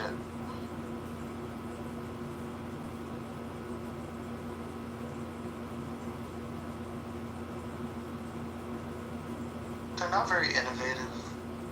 They don't have a lot going on.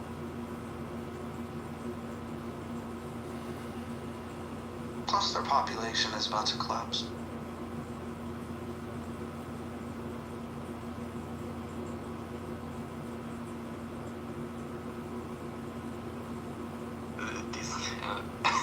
This does not like hurt us at all. You know.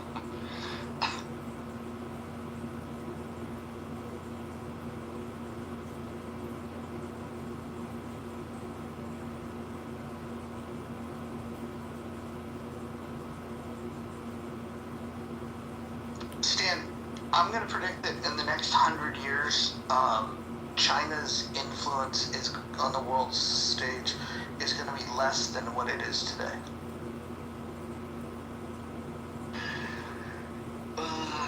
Okay. May I know like the evidence or why? Well, the economy is going down. The population is about to go down dramatically, and then you have a lot of others that are going up. You know, so there is there's nothing to tell me that they can sustain the growth that they've had. If you look at the way that they manipulated the economy, they built a bunch of cities that nobody lives in, and now that the population is going to collapse, they just squandered it. They're not very good. Their evidence that central planning doesn't work.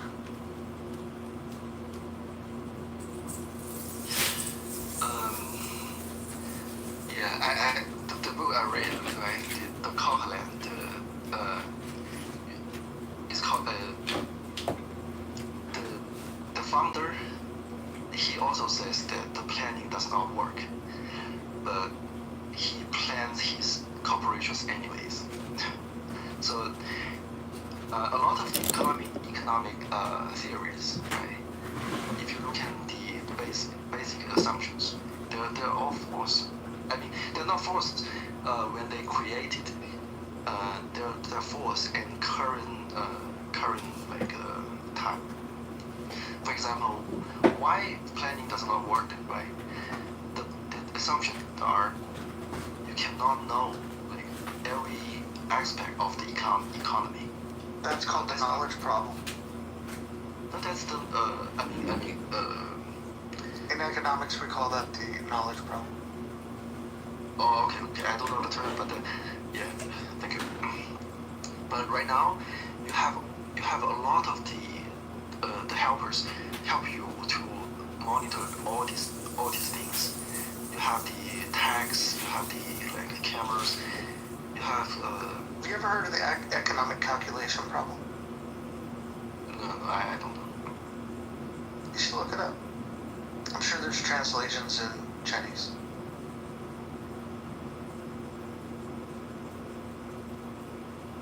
Okay, anyways, what I'm trying to say that the economy can be planned, and it's working for the last 4 decades. And I would point you to the economic calculation problem.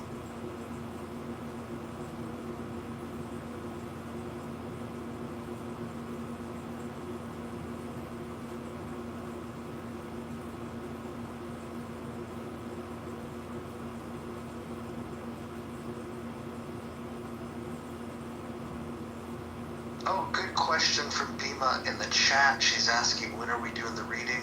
The reading will happen at 1:30 Pacific time, 4:30 Eastern.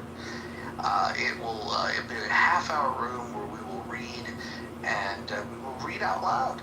You're not required to read, but you are encouraged to do so. I know it might be a struggle for some, but push yourself. That would be my advice. And then right after that room, we're going to be opening a room called, it's going to be talking about the National Guard in DC, and that will happen in a completely different house called the Rational Discussion Group. Thank you.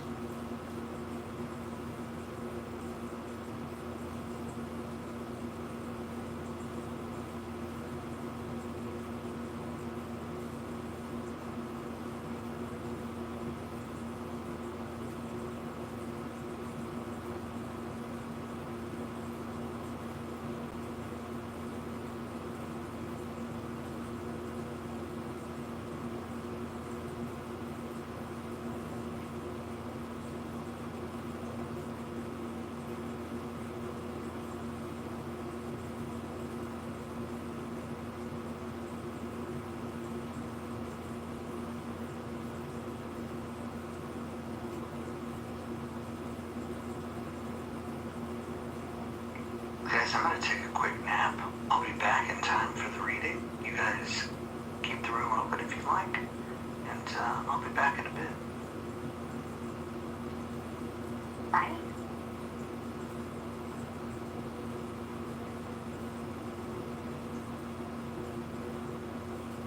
And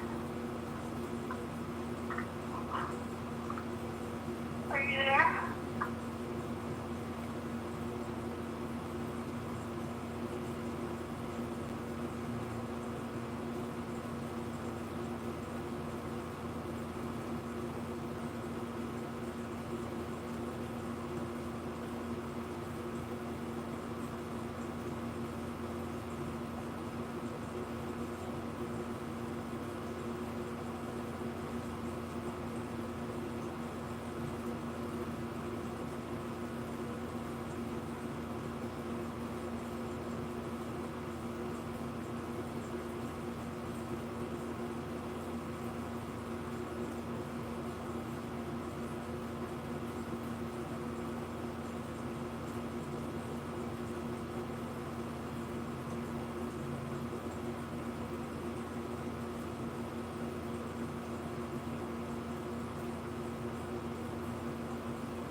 Okay, very interesting. I look at the turn, but Roger is going to have a nap. So.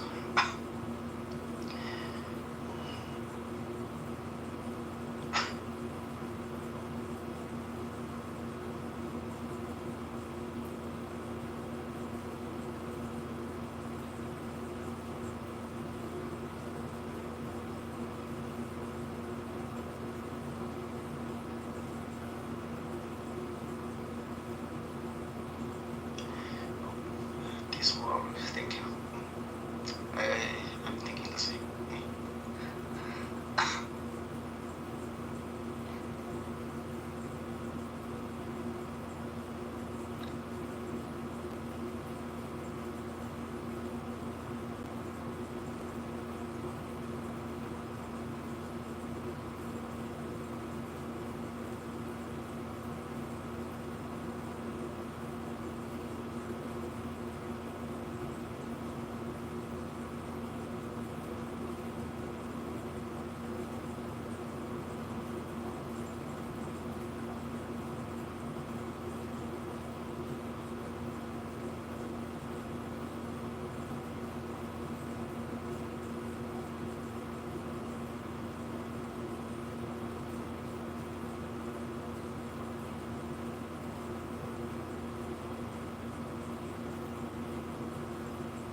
Hey, sorry, I had to make a stop off at the store.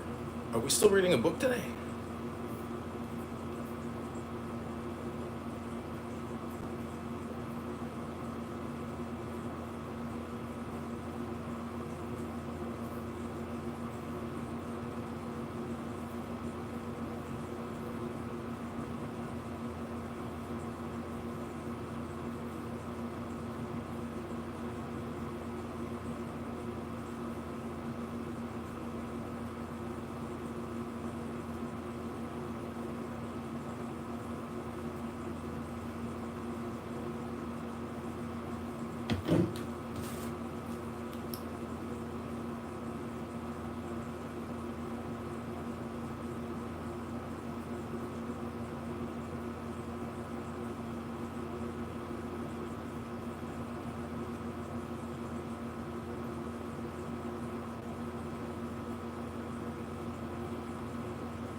Yeah. Yo, Hey, how's it going? are you recording? I'm recording, yeah. I'm sitting in front of my computers, my cell phones. Oh, well, yeah. Well, same situation. Except I moved to Skokie. Oh, so you got yourself an apartment? No. Oh, no. Oh my god. Well, why don't you just get yourself a new apartment? Just get yourself a Yeah, studio. that's the plan. Yeah, get a studio. I mean, if you, yeah. That's probably what I'm gonna do. But no, thanks for being there. And then the antidote thing is pretty easy. It's not like it's like there's WinRed and Antidote are the two services for Republicans, and it like makes it where people can donate to you online, and it puts you on like a directory of all like the Congress candidates. So I think I randomly got $1,500 from just some person that donated to every Congress candidate. Wow. Yeah, so you should definitely sign up for that. It says here, description shown on donor bank statement. Statement descriptor. Oh, you can make several pages on Antidote too, where like, they basically like, you know how like, they'll have like stupid campaigns, where they'll be like, 24 for 20, $26 for 26. You basically can like make your own unique pages. Yeah. So it's pretty easy. So, yeah, I mean, I'd love to talk to you about this. I don't know, you probably don't want to be recorded, but, I mean, yeah, let me know. I mean, if you're in Skokie, come over to my house. I may. I'll keep you posted. Yeah, come over here.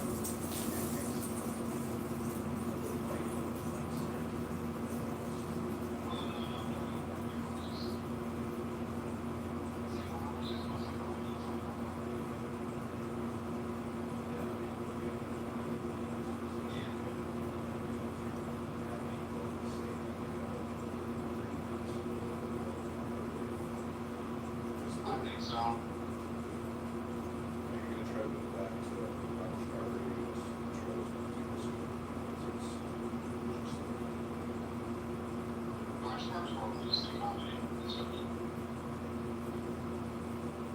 Yeah, I just work it a lot easier to probably go to South Wisconsin.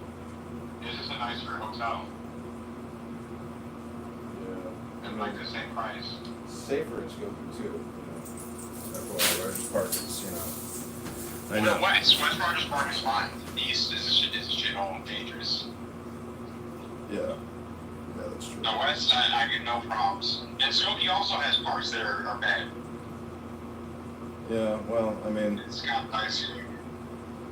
Well, anyways, I mean, dude, I'm sorry to hear that, you know, this has happened, but I mean, it's not that uncommon. I mean, I got engaged and ended the engagement, you know, prior to actually doing it.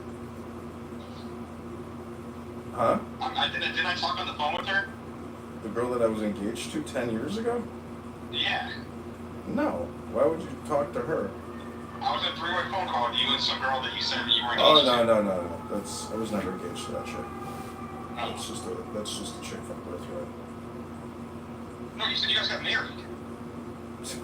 We crashed a wedding in Jerusalem. Yeah, I thought you guys got married. She said you guys got like court married and old or something. No. I've never been married. But yeah, I mean, best way to look at it is there's not a speck of dust out of place in the whole universe. 100%. If it happens, God wanted it to happen. But I'll keep you posted.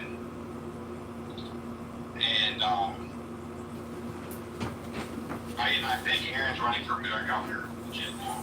It's not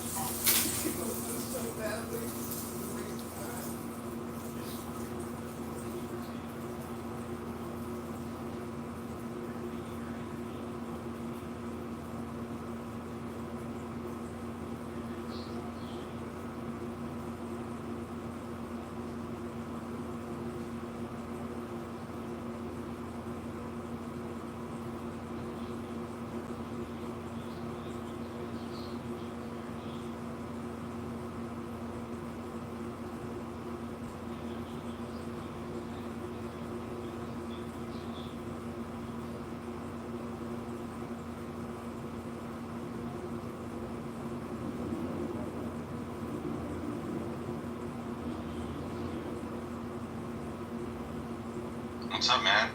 You alright?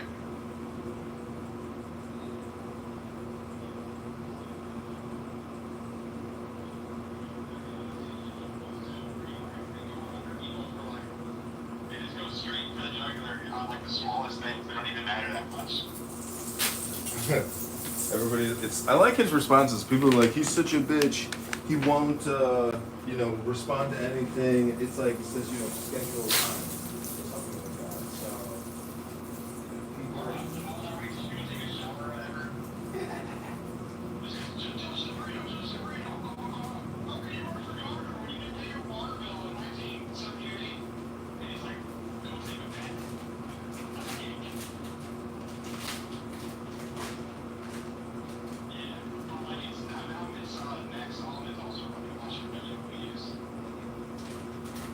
He's a Nigerian singer.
I don't know if you can hear me, but I'm currently setting up this antidote account with my campaign bank account.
Tao Te Ching can be.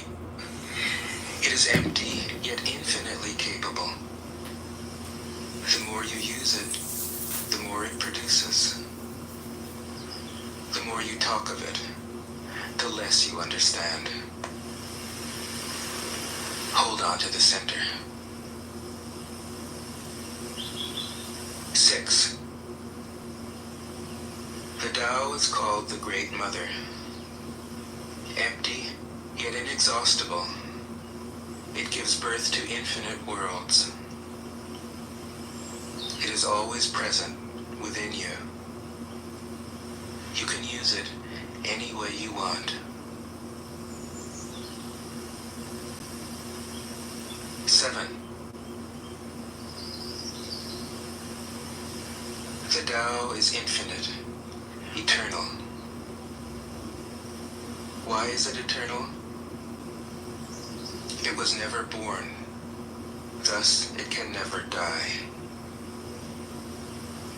Why is it infinite? It has no desires for itself, thus it is present for all beings. The Master stays behind, that is why she is ahead. She is detached from all things. That is why she is one with them. Because she has let go of herself, she is perfectly fulfilled. 8. The supreme good is like water, which nourishes all things without trying to. It is content with the low places that people disdain. Thus, it is like the Tao. In dwelling, live close to the ground. In thinking, keep to the simple. In conflict, be fair and generous. In governing, don't try to control. In work, do what you enjoy. In family life, be completely present. When you are content to be simply yourself and don't compare or compete, everybody will respect you.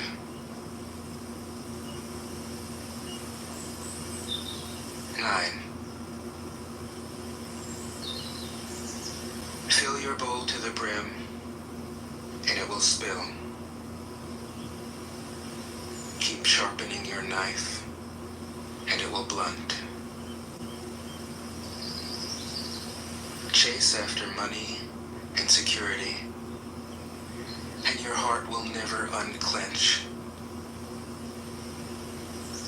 Care about people's approval, and you will be their prisoner. Do your work, then step back. The only path to serenity.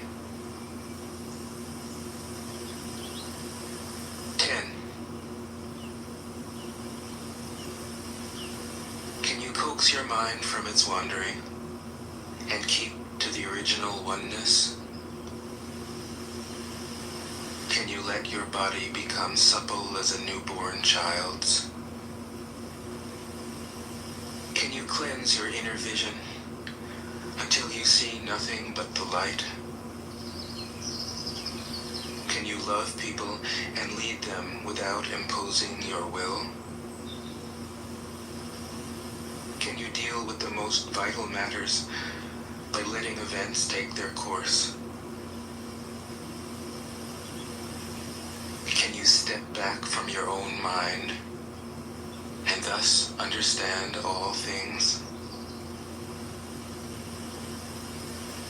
Giving birth and nourishing, having without possessing, acting with no expectations, leading and not trying to control. This is the supreme virtue.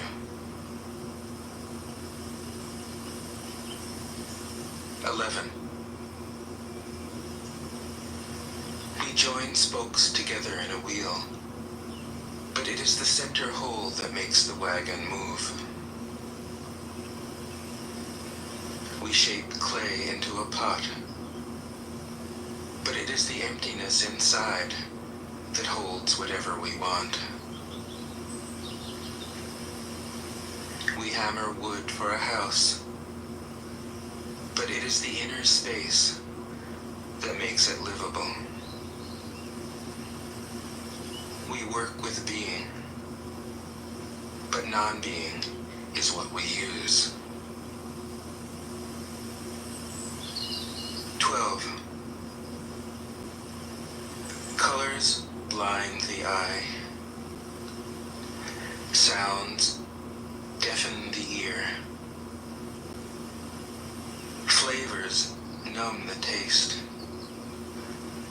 Thoughts weaken the mind. Desires wither the heart. The master observes the world, but trusts his inner vision. He allows things to come and go. His heart is open as the sky. 13. Success is as dangerous as failure. Hope is as hollow as fear. What does it mean that success is as dangerous as failure? Whether you go up the ladder or down it, your position is shaky. When you stand with your 2 feet on the ground, you will always keep your balance. What does it mean that hope is as hollow as fear? Hope and fear are both phantoms that arise from thinking of the self. When we don't see the self as self, what do we have to fear? See the world as yourself. Have faith in the way things are. Love the world as yourself. Then you can care for all things. 14. Look, and it can't be seen. Listen, and it can't be heard. Reach, and it can't be grasped. Above, it isn't bright. Below, it isn't dark. Seamless, unnameable, it returns to the realm of nothing. Form that includes all forms. Image without an image. Subtle, beyond all conception. Approach it, and there is no beginning. Follow it, and there is no end. You can't know it, but you can be it. At ease in your own life. Just realize where you come from. This is the essence of wisdom. 15. The ancient masters were profound and subtle. Their wisdom was unfathomable. There is no way to describe it. All we can describe is their appearance.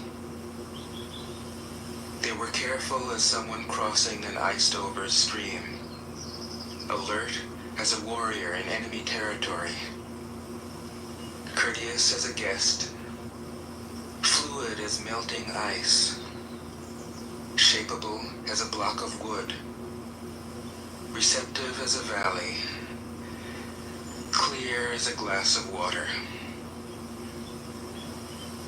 Do you have the patience to wait till your mud settles and the water is clear? Can you remain unmoving till the right action arises by itself? The master doesn't seek fulfillment. Not seeking, not expecting. She is present and can welcome all things. 16. Empty your mind of all thoughts. Let your heart be at peace. Watch the turmoil of beings, but contemplate their return. Each separate being in the universe returns to the common source. Returning to the source is serenity. If you don't realize the source, you stumble in confusion and sorrow. When you realize where you come from, you naturally become tolerant, disinterested, amused, kind-hearted as a grandmother, dignified as a king. Immersed in the wonder of the Tao, you can deal with whatever life brings you. And when death comes, you are ready. 17. When the master governs, the people are hardly aware that he exists. Next best is a leader who is loved. Next, one who is feared. The worst is one who is despised. If you don't trust the people, you make them untrustworthy. The master doesn't talk, he acts. When his work is done, the people say, "Amazing, we did it, all by ourselves." 18. When the great Tao is forgotten, goodness and piety appear. When the body's intelligence declines, cleverness and knowledge step forth. When there is no peace in the family, filial piety begins. When the country falls into chaos, patriotism is born. 19. Throw away holiness and wisdom, and people will be 100 times happier. Throw away morality and justice, and people will do the right thing. Throw away industry and profit, and there won't be any thieves. If these three aren't enough, just stay at the center of the circle and let all things take their course. 20. Stop thinking and end your problems. What difference between yes and no? What difference between success and failure? Must you value what others value? Avoid what others avoid? How ridiculous. Other people are excited, as though they were at a parade. I alone don't care. I alone am expressionless, like an infant before it can smile. Other people have what they need. I alone possess nothing. I alone drift about like someone without a home.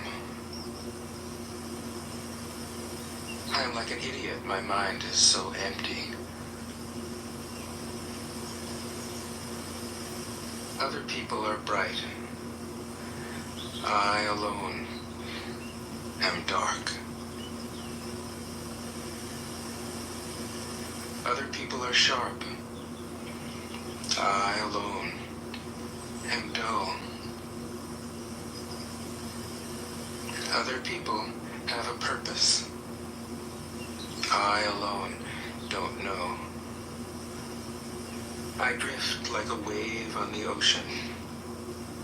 I blow as aimless as the wind. I am different from ordinary people. I drink from the Great Mother's breasts. 21. Shoot it back with a bazooka. Okay? The master keeps her mind always at one with the Tao. You know what's true? That is what gives her her radiance. I say it's truth. What he says is truth. What is the truth in The life? Tao is ungraspable. Nothing. You know what's true? How can her mind be at one with it?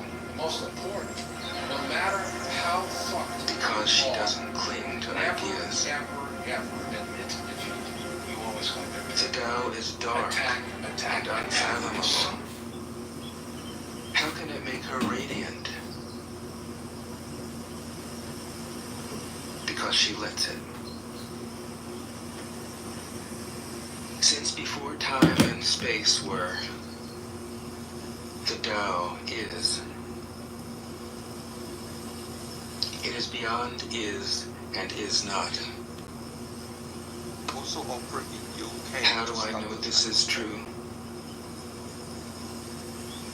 I look inside Wait, myself. but so you're telling me, and see. Yakov, that there's like hundreds of thousands of Hebrew Israelites? That's 22. insane. That's actually an insane number. Okay, so if you think it's less, then the If you number want gets to even become smaller. whole, No. I mean, I'm just like, I'm just blown away by. Yeah, listen, you've got 42 million people, so to have 100,000, that's not unreasonable. Like, the number of people that believe in fairies is probably... Let's get back on topic of the discussion of the title. I mean, Cal knows I've said this before. He knows what I'll say, but I do think that yes, it's. Does it come from Islam? Yes, I would say look at Muhammad. I'd say I would consider him a terrorist. Why? But do define terrorism before you continue.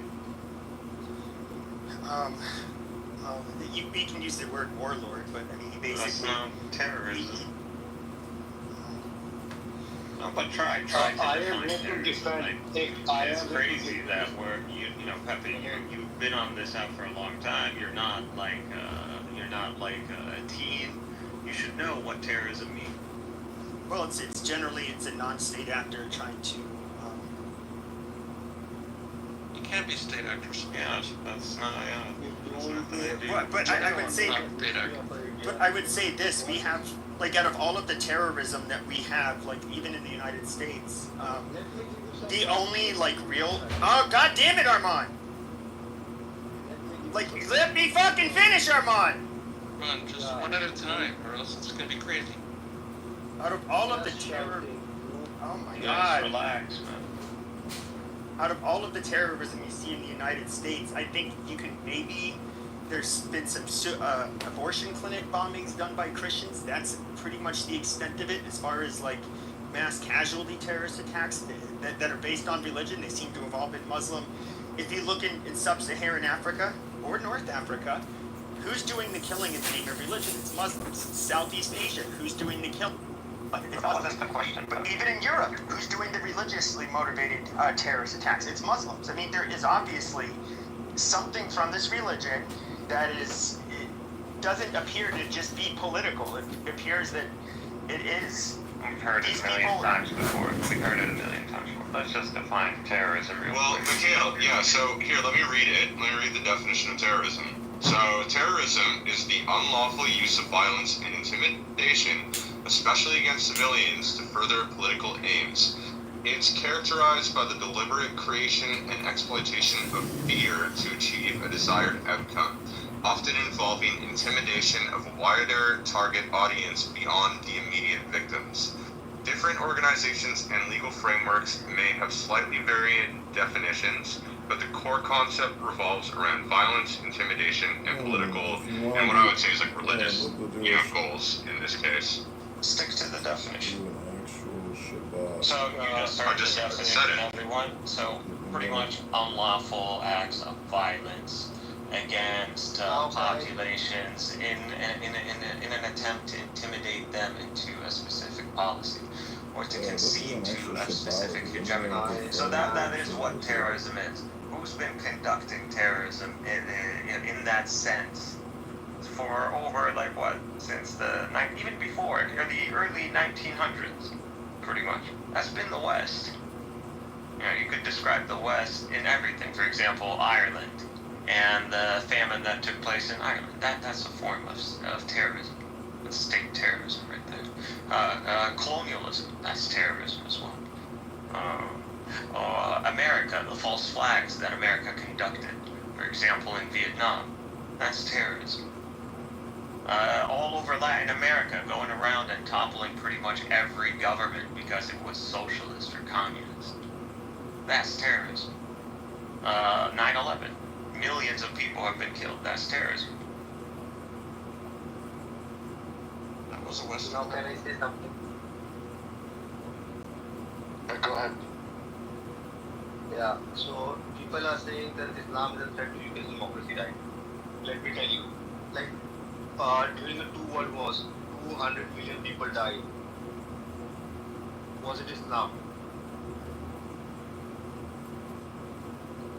If by America, this is the war is a form of terrorism. 200 million people died.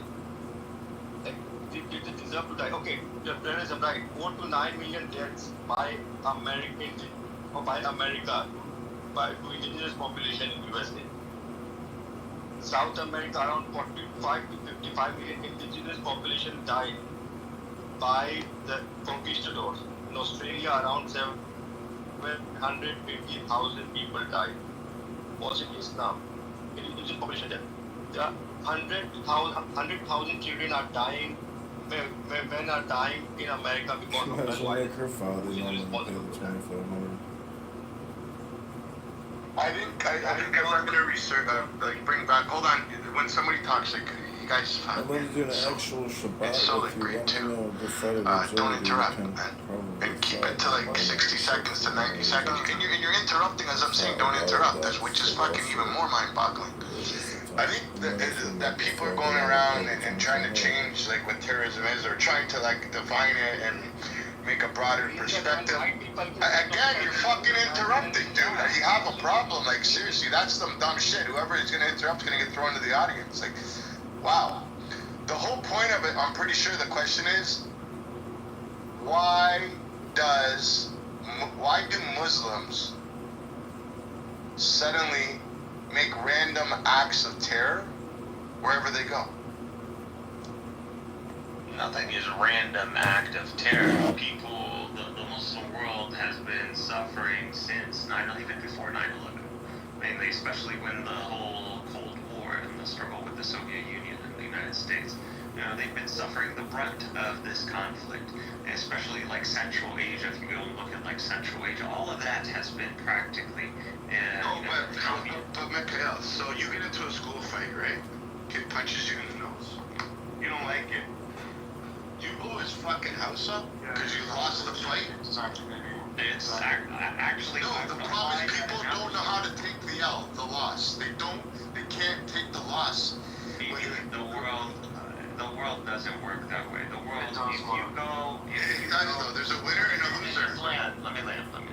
If you go to Afghanistan and you're killing hundreds of thousands of civilians, and civilians are being killed and their homes are being bombed, no one is going to go and say, oh, it's not fair to go do that in the UK, for example, or in France, or any of the countries that decided to join in the aggression against Afghanistan, or even Iraq, for example.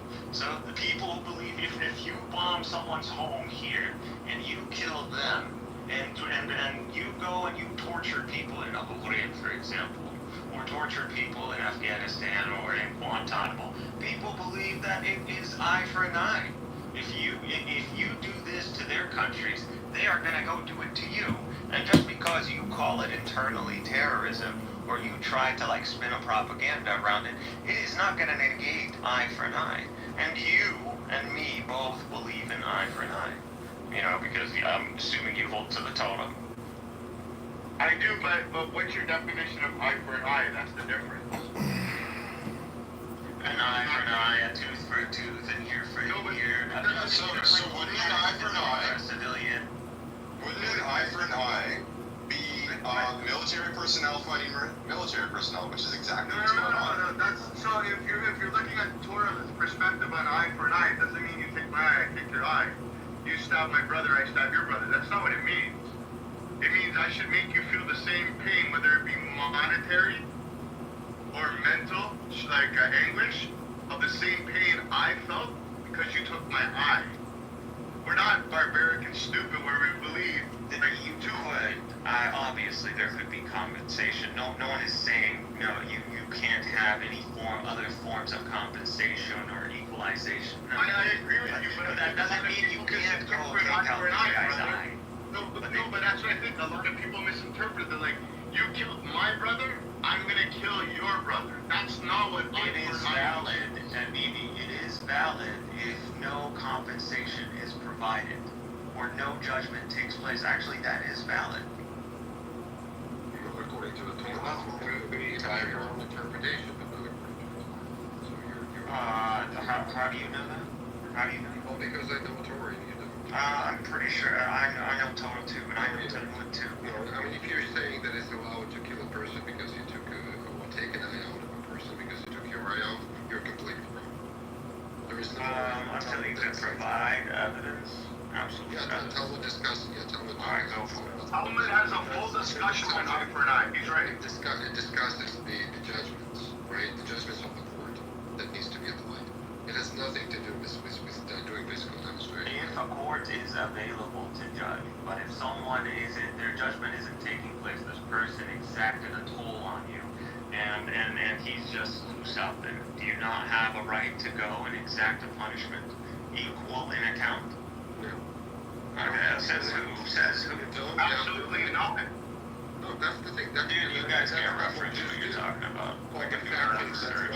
Yeah, I wanted to say something like plenty of so like compensation for suffering, like it might explain like anger or resentment, but it doesn't justify terrorism, right? If you're not getting justice or compensation means like terrorism becomes like valid, then anyone that felt wronged could do that, right? And the whole world would become chaotic. There's loads of communities that have suffered without turning to terrorism. They've fought back when it. Let me finish. They fought back politically. They rebuilt without targeting civilians. That's number one, right? And the difference is terrorism is. I don't know if you know. Terrorism is about intentionally killing people who are non-combatants, right? And that's never justified by lack of compensation. So wanting justice is understandable, but like deliberately murdering innocent people is not. Well, it's definitely not justice. That's for sure. That's one thing that it's definitely not justice. The fact that you're suffering. It's an eye for an eye. The fact that you're suffering doesn't give you a right to make other people unalived.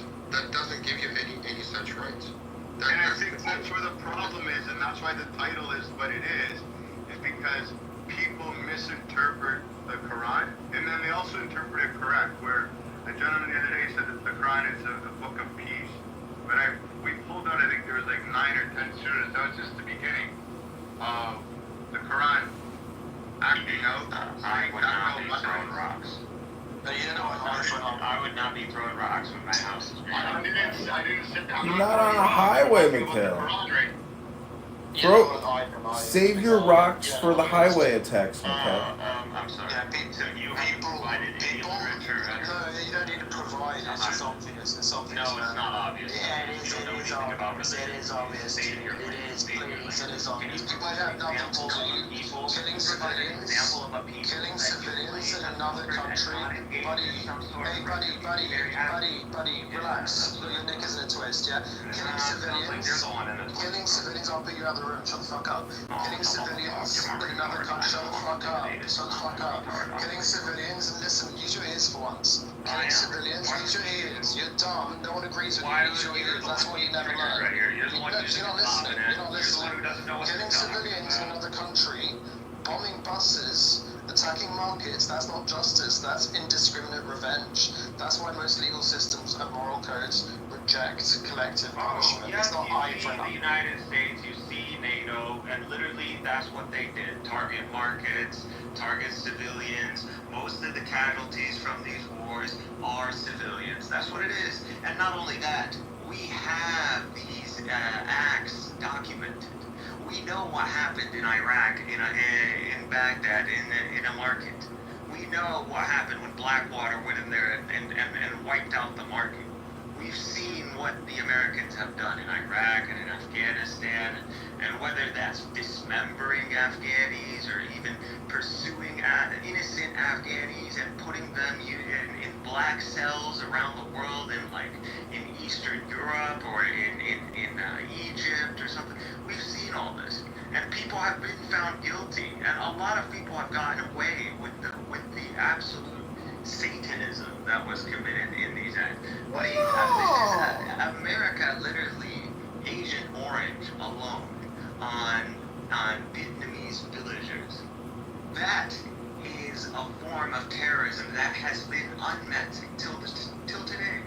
The firebombing of every Japanese city, and then dropping 2 nukes on the last 2. Like, there's so many examples of just America alone conducting acts. Terrorism would be too light of a word. Would you say Satanism? I got a question for you. Would you say that even though the goal, would you say that NATO, for example, stating that the objective is to hit like military targets and civilian deaths are unintended is the same as like terrorism? Would you say it equals to the same thing? Would you say that's America and a lot of these countries, and even all the access. So it's the same as strapping a bomb to your chest in a market? It's the same as Is it the same as strapping a bomb to your chest in a market and flying a plane? It's worse. It's worse.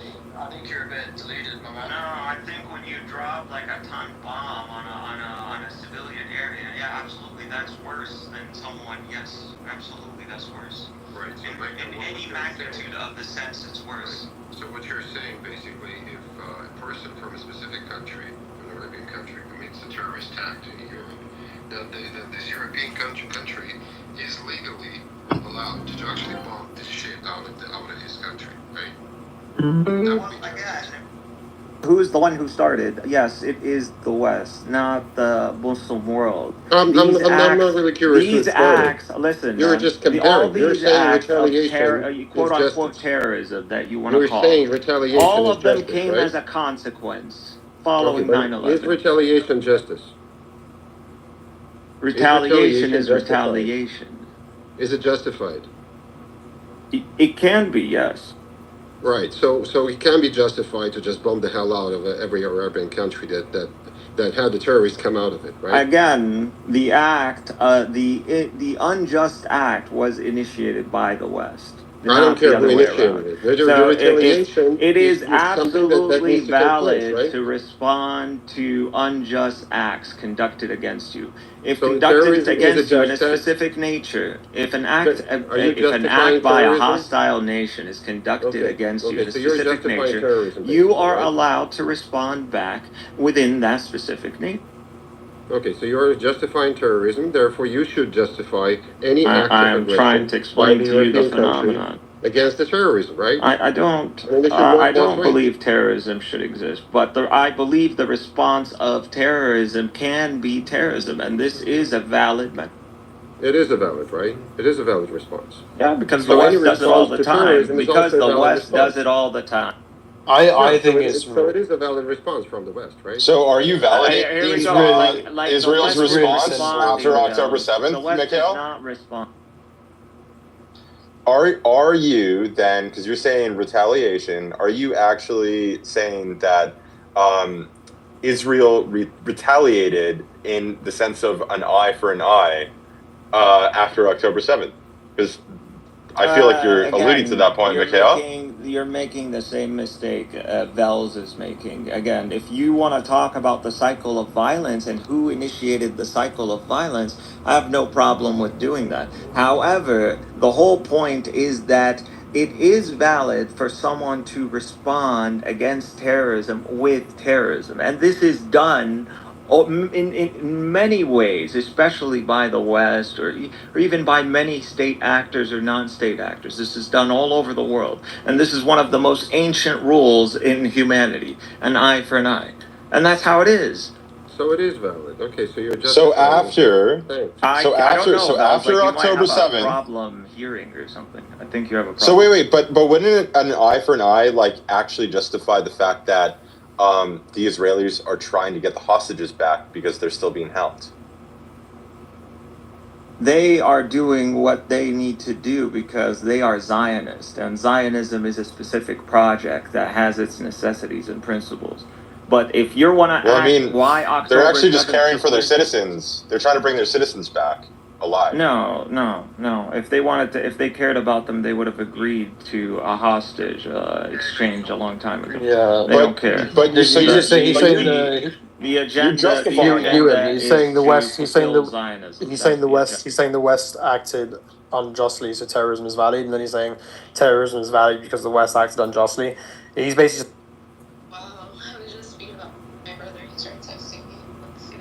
I better just fucking look. I was thinking about. They have rocks, right? It's just sand. Yeah, down the rock.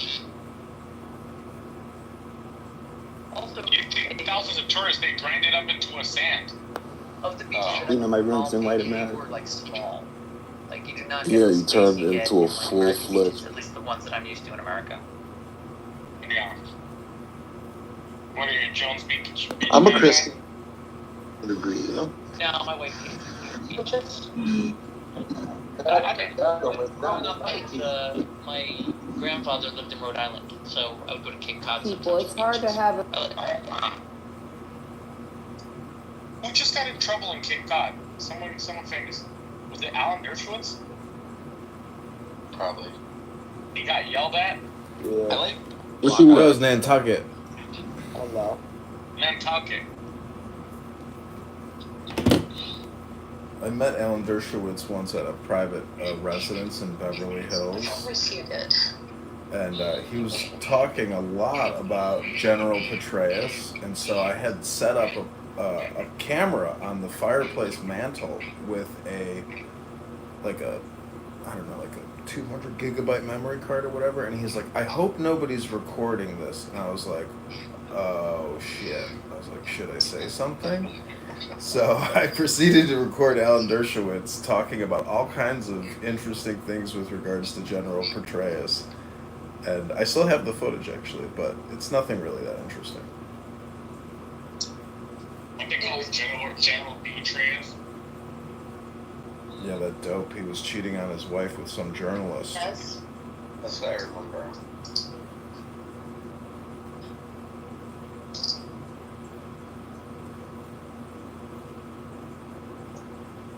Except, how's Italy treating you? Are you enjoying your vacation?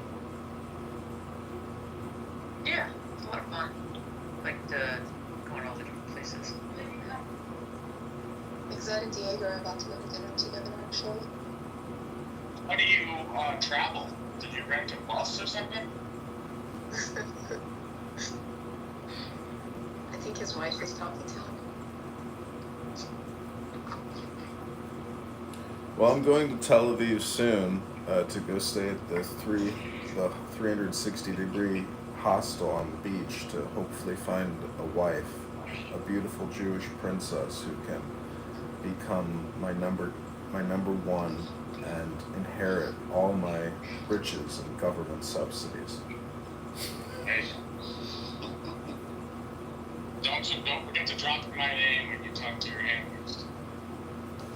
Whoever this lucky woman is, she gets free dental health care. She gets free hospitalization, all her health insurance. She gets $2 million.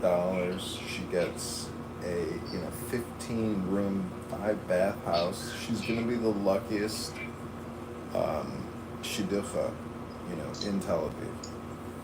$2 million? Where did you get $2 million? That's what my net worth will be when I finally croak.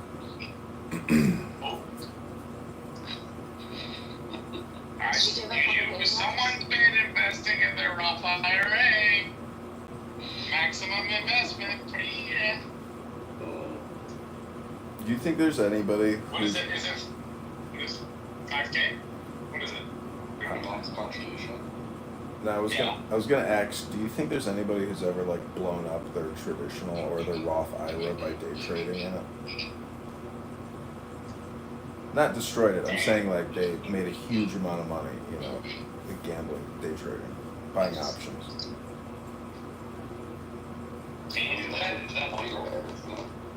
Wait, can you trade options in your Roth? Because if you can blow that account out, can't you technically withdraw it tax-free?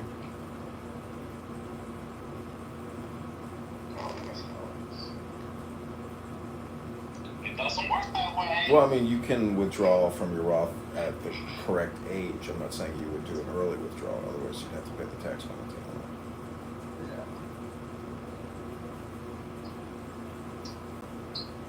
It's like the Beatles said, baby, you're a rich man. You know why they're never going to fully go digital for taxation? It's the same reason they never went digital for the COVID-19 vaccines. Who is that? Meaning that there's no back end to the IRS. There's no back end to the COVID-19 vaccines. It's all done on paper. It's a confession statement. Hey, what are you, some kind of citizen? No, I'm accurately describing the situation. They take your tax return and they put it in an underground cave in Kansas City, Missouri. I've been to it. Like what Elon was talking about with Social Security? Well, he was talking about the federal retirement vault in that underground bunker or whatever, where it's all done on paper. So the founder of Airbnb is digitizing the federal retirement program. So it's no longer all done on paper, it's done digitally.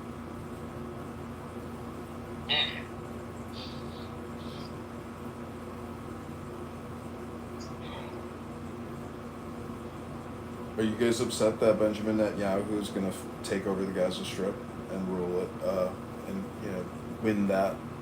He's going to conquer the Gaza Strip militarily and take it over. Luda told me this morning. She said, "I feel a chip out coming. I feel it. I hope that there isn't a full breakout." Yeah. What? A chip that can New York 2.0.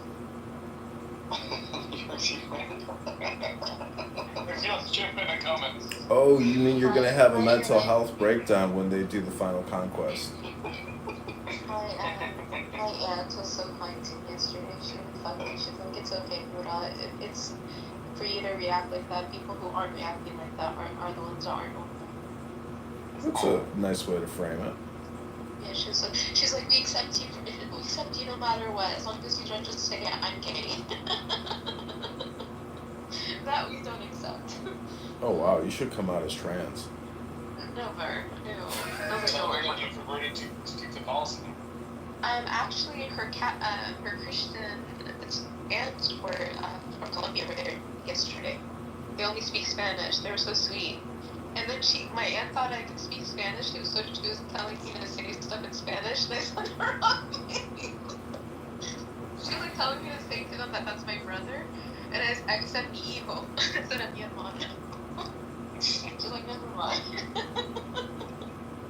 The war will probably be over by next June, so if you do want to go to Tel Aviv and participate in the LGBTQ parade, like, you could let your mother know that you're not only are you not a racist, but you're also not a bigot. It wasn't my mother, it was my aunt. She breastfed me when I was a child, so she's also my mother too, because in Islam when you get breastfed. What? Yeah. Like when you Your aunt was breastfeeding you? Yeah, she breastfed me one time. Jesus. What's it called? My cousin is getting married in Palestine next year, so I hope I can go, but I don't know if they'll let me. Wait, are you sure that that's your aunt? What do you mean? Like, you sure it's just not like another mother? Like, because like, how many moms do you have? I actually consider her my mother more than my mother. Got it. Ladies and gentlemen, I give you Islam.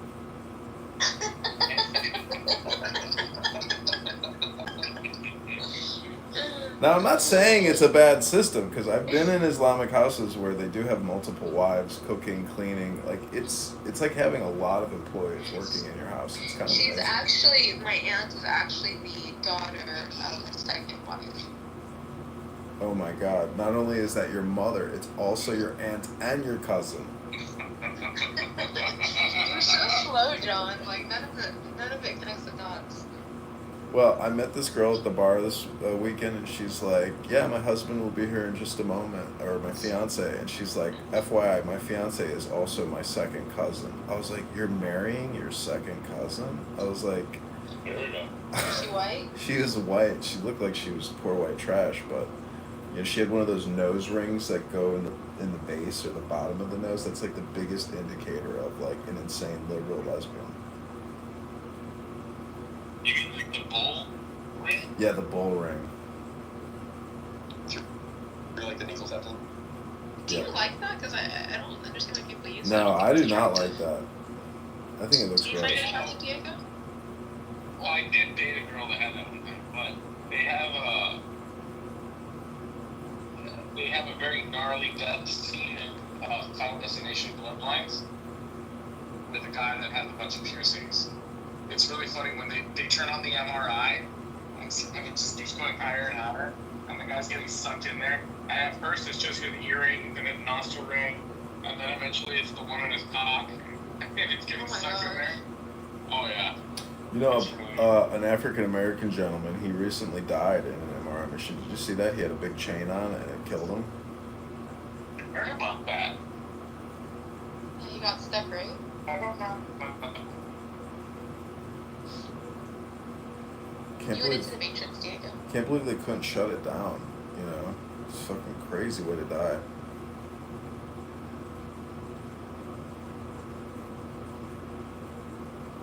John, you sound like you've been crying. No, maybe I'm just like kind of nasally right now.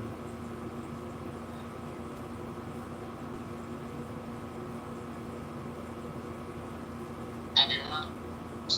Spirit looks on. What, Diego? You're in the Matrix. You're in the Matrix, Diego. You know, we're doing a reading room today. If anybody here wants to break the vicious circle of Clown House of just talking endlessly and you know, having heated conversations about nothing, you can come to a room today where we'll. I actually learned today from Diego that scribing, like writing a book word for word, is a good way to learn how to. He said read, but I thought of how to write. So I'm gonna start doing that with my spare time. You're gonna talk to yourself, talking to an AI chatbot, recording your words. No, I'm gonna type it. I'm gonna type. Oh, that's what you do. Wait, Diego, is it writing it? Like writing it on paper, or is it typing it? Writing it. I got right. Okay. Oh, so it's not what you just said. So you're not gonna scribe. You're actually gonna write. Well, scribing is writing, right? No, I mean that's talk to text. You could call that writing. No, they didn't have this. Anyways, Diego, what were you saying when you were in the Matrix? Hang on a second. I was just saying that,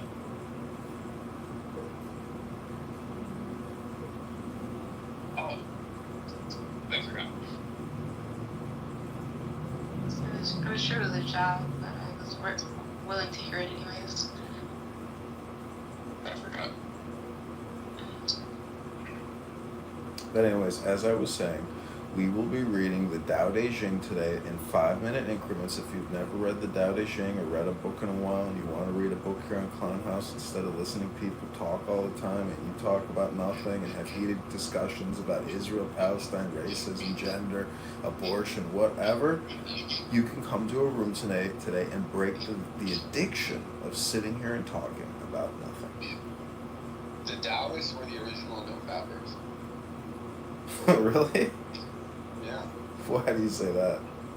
Because they preach like semen retention. Oh, really? I didn't know that. Oh, yeah, you're right. I guess they do.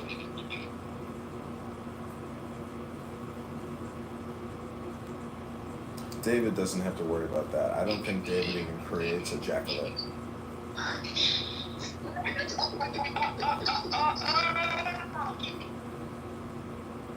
Oh, shit. Yeah, David.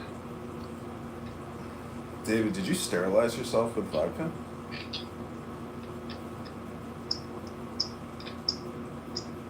With all due respect, I'm not going to answer that question. I wonder if he's been muted because he's drinking now.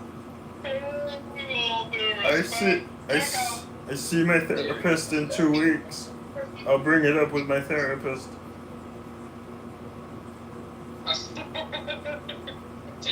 I have 2 master's degree. I'm a graduate of the. What school did he go to? Nobody even knows. He has 2 PhDs.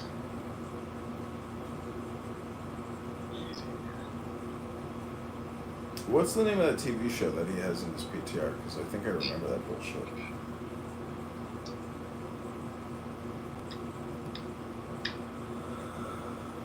Anyways, I hope you all have a great day. You know, Clown House is eventually going away, so you'll have to figure out what to do with yourselves. What makes you say that?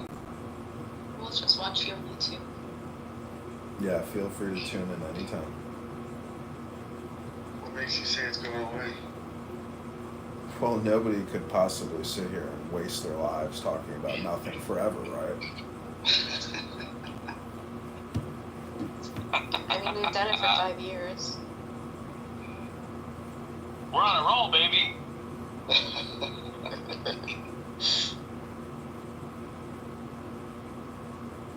Hey, how's it going? Parking pass here. Does this sound right? 199 Continental Boulevard. This is. Okay. Yeah. Yeah. Okay, thank you.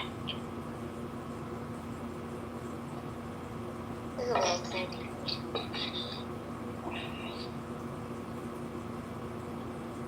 Legally, what a.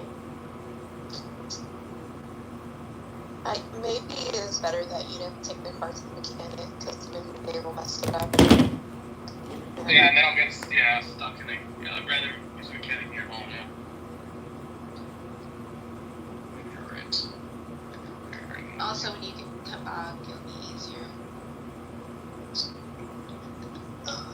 Did you shit in a car like you're at the drive or what? Yeah, he did.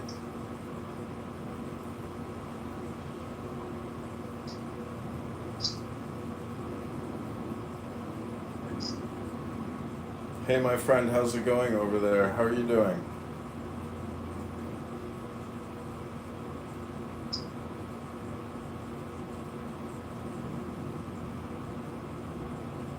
Princessia, when you see that innocent victim in that terror tunnel, starving to death, being axed to dig his own grave by his Palestinian Hamas Islamic terrorist handlers, how does that make you feel?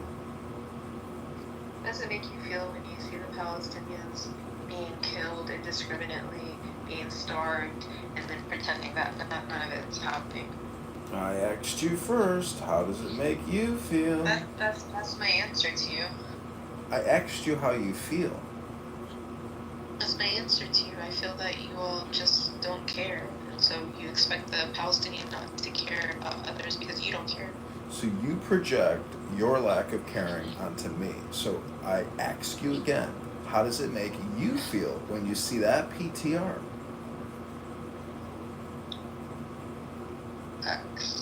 You know, this is part of the problem with people You today. can't even say acts. Like, even Most people are completely incapable she's of so white that you can't even say actually. That's how you know you're a white man, when you cannot pronounce the mispronunciation of ask. Okay, so I'll ask you again, and please actually answer the question as opposed to reverse engineering it John, and projecting listen. Unlike the Jewish people or the Israelis and the Zionists that or not all Israelis, because some are protesting against it, that I see on social media where they pretty much only believe that the hostages are starving and that everything else is Hollywood or Gazawood. No, I feel saddened for him. The reason why he is the way he is because there is no food coming in to all the areas. Well, that can't be the reason. No, it is, because if you looked at the hostages that were released before, they weren't emaciated. Why were the hostages the emaciated? The ones who were emancipated were not emaciated. Emaciated. No, like the ones who were emancipated, they weren't even emaciated. No, seriously, before they I know, it's just the words funny. No, I know, I realize what you were doing. I realize what you were doing. But they were actually healthier looking than most Palestinians when they came out. Right, but if the reason that the guy is starving is because there's no child. Who the fuck cares? Like, you guys are acting like you care about starving. Fuck out of here. No, Rabbi, they don't acknowledge starving kids, only starving hostages. Well, fuck the hostages and fuck the starving children. And nobody can That's not very orthodox of you. It doesn't matter. What matters is how much cash inflow do I get. That's right. Yeah, that's not very Christian. Well, look at the Jew telling us Christian and what's Christ like. Look at the Jew, look at the Yiddish guy telling us what we could be like. Rabbi, do you realize? How about you guys collectively, individually and collectively eat my ass? Sure. We hope that this is only a troll with Rabbi, but you never see the Christian side of Rabbi if you realize. An anomaly where you're not. Oh, no. It's like really true. There's a lot of trends. I heard you have hair pushing for growing men in to your canal. Is that remove, true? and pushing for legislators to redefine when child support should be appropriate. And judges are starting to say 50-50 custody at the start, unless you can prove to me why one parent is unfit. Diego definitely doesn't have to And if that parent is unfit, then we'll discuss what sort of support mechanism. I mean, it's so amazing. You guys didn't care about the children of Yemen, 70% of which have cholera. You guys didn't care about those, right? Yet now you care. You act like you care about Palestinian children and Jewish children. Well, fuck you and those children, nigga. Rabbi, does the Orthodox Church believe that Jews worship the same God? Of course not. Okay, just wanted to confirm. I do want to concur with the sentiment that Rabbi has, because honestly, this room is a waste of time. You are all primarily a waste of time, and Rabbi has it right with that regards. You guys are that's unbelievable.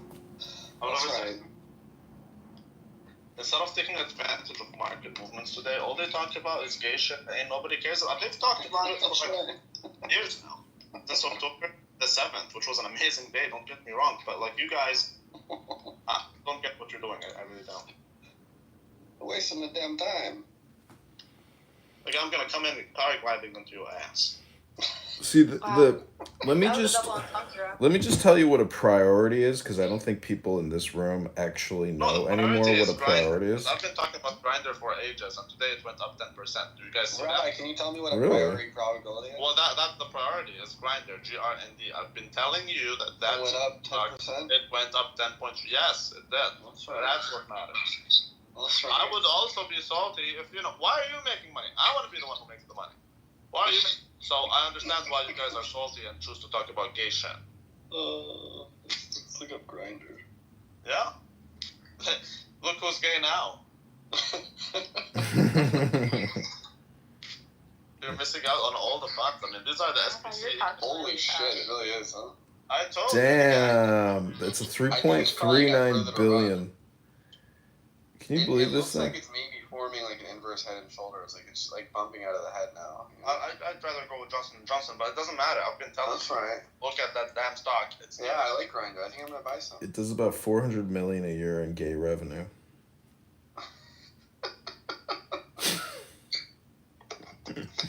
It's totally overvalued, though.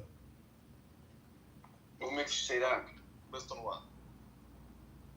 So that's it. This nigga decided it's overvalued. They didn't do no discounting cash flow. They didn't do nothing. But it's overvalued. Right. Grindr is only going to continue to expand. Of course. There's a lot of faggots out there. Like Rabbi's butt cheeks. But anyways, aside from that, I find it to be disgusting when Jews talk about anti rights. Honestly, Hitler should have killed all of you. At the same time, amazing. Yes, Hitler should have killed all of you. He was right about you on most levels, I would say. And you guys are the scum of the earth. And on the other side, the Palestinians, you guys claim you care about the children, but what about the Yemen? What about those? Okay. I care about the Yemenites. You know who I think is the scum of the earth? Is hateful people. The Jews. Okay, thank you. We're saying the same thing. Not all Jews are hateful, and there are hateful people who are not Jewish. You guys are the biggest niggers on earth. I don't consider myself a bigger nigger. Doesn't matter. I think you're a bigger nigger than me. Okay, but society. Who is a bigger nigger? Mrs. Bigger. Listen, who is bigger? Mrs. Bigger. Well, it was right about that. Or Mrs. Bigger's baby. And everyone sees it. Everyone in the world sees it. Diego. Yeah, did you see the Carl Tuckerson most recent one? Oh, I was actually watching it. Carl Tuckerson. Yeah, Carl Tuckerson. The Christian? No, not with the Christian. Even Carl Tuckerson sees that the Jews are worse than Hitler, dude. Well, the most recent one was with that Christian woman. I heard that Carl Tuckerson was part of the CIA. He's a CIA plant. Well, if he was a CIA plant, he would be simping for Israel. You know that Tucker Carlson's father was part of the CIA? Well, according to Putin, Putin said he was rejected from the CIA, so I don't think... Right, but that was like a wink. It was like, oh, I'm sorry to hear you did not get to the CIA. So when are we going to do our own program? That's right. Carl Tuckerson. Nigga, when are we gonna go to all the synagogues and start shooting them down? Go and shoot up a synagogue tomorrow. I'll watch it on the news. Sir. Why don't you go do it? Go ahead and do it. No, I won't do it, but I don't want someone. I mean, if you want to go shoot up a synagogue, just go ahead. No, I personally won't do it, but I don't want to. Okay, well then you're a faggot. No, I'm not. I'm just an observer. You're a pussy. Randy had come out guns blazing. Somebody got a case of the Mondays. I'm a boy. I think he's in a manic state. John, call the FBI. I hope you're recording this. Call the FBI. I am. I'm live streaming this to an FBI watch center right now. They're triangulating Rabbi Randy McDickerson's location. They know that he visits the shawarma shop near his house regularly. They'll probably pick him up there soon. Shoot up a synagogue. You hear that, Randy? We're gonna get you deported from Canada and have your ass sent back to Amman. Good luck at Reem Shawarma waiting in the line, punk. Okay, so several things on that. Hey, Rabbi, why would you Number say one, that knowing number you're one, on nigga. YouTube? Number one, nigga. Good luck identifying me. Number two, nigga. I have the. I thought your name was Benjamin Omar. Well, this is Omar. Benjamin Omar. Well, this is America, and as far as I'm concerned, I can say whatever the fuck I want. No, I don't the synagogue. Oh, now you're in America. Actually, you can't say I want to shoot up a synagogue. I don't think you can, because I heard that somebody. I saw an interview the other day. You gotta listen. Nigger, listen. I saw an interview. Listen, I saw an interview the other day with a guy who had recently gotten out of prison. He was in prison for 9 months for threatening to shoot up a house party. And then he was asked, were you planning on shooting it up? And he said, I didn't even have a gun. So he was investigated for his threat. The police found out that he didn't have a gun, but because he threatened to shoot up a party and it was a credible threat, he still went to prison for 9 months. Yeah, but this is not a credible threat because we're online, number one. Number two, I never said. Rabbi's scared now. He's backtracking. No, I'm not. I never said I will. I made it very clear, nigga. I will not shoot or do anything. I will break the law. I will find it. Yeah, but you're inciting. You're inciting violence. No, I'm not. Rabbi, I will loan you your bail money. I can't incite violence when I say, hey, Hitler was right about you, but the guy's gone. The guy's not here. So that's right. Did Hitler like the Arabs? Was Hitler a friend of the Arabs? No, the Arabs are almost as bad as the Jews, dude. Aren't you an Arab? I thought you meant the Muslim. Yes. You're Arab. Yes, I am Arab. He hates his own people. He especially hates Muslim Arabs. Jew. You're self-hating Arab. No one was worse than a Jew. I have self-awareness. That's the difference.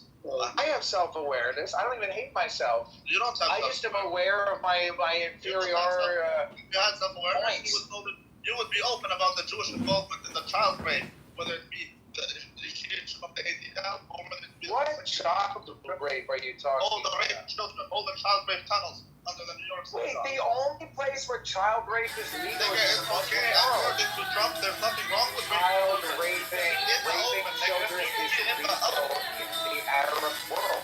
There's nothing wrong with that. Go to Lebanon. You can marry a 9-year-old girl. That's where your family's from.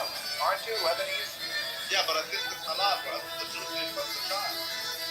It's halal. It's legal. They put it on YouTube. The Hazidi boys, the Bachi boys. Yes, they just put it on YouTube. Did you see the Jewish, what you guys coming out? They didn't go down into those tunnels to raise children. Yes, they took a shit on a mattress. Yeah, this is the Lubavitch Rebbe. This is the Menachem Mendosh Nielsen synagogue where they're literally raping one fucking little boy. And that's why there's shit stains on the fucking mattresses and not blood. You're talking really fast right now.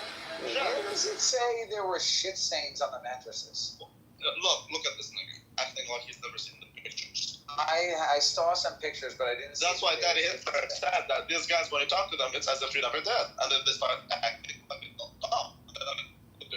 You guys are officially the biggest niggers. And I personally, I don't care. I like this. See, I'm just being honest with you. That's all it is. But I don't have any intent. You don't have any ill intent, but you wish that people would get on with the pogroms and I think people should actually put you in a gas chamber. Oh man. Which they never did, by the way. You were never put. Your people. We were never put in the gas chamber, but we should have been. But they should have been put in the gas chamber, but they didn't. But they did. It was good. They should. I should pop out like a chicken. Yes, but I'm not. You know, I wouldn't do that. All right. Well, at least I'm not you. But I wouldn't mind someone doing it. That's what I'm saying. That's okay. Shut. It's just like the Muslims of Europe. They won't chop your head off, but they don't mind if someone else does it. It's exactly the same spirit. No, but if you want to deal with me, how about you deal with all the Muslims of Europe? Shut. Exactly. Yeah, you're pulling a Noda because Noda has been there before. She can see where the good ends. No, I don't speak like Rob. I don't say that.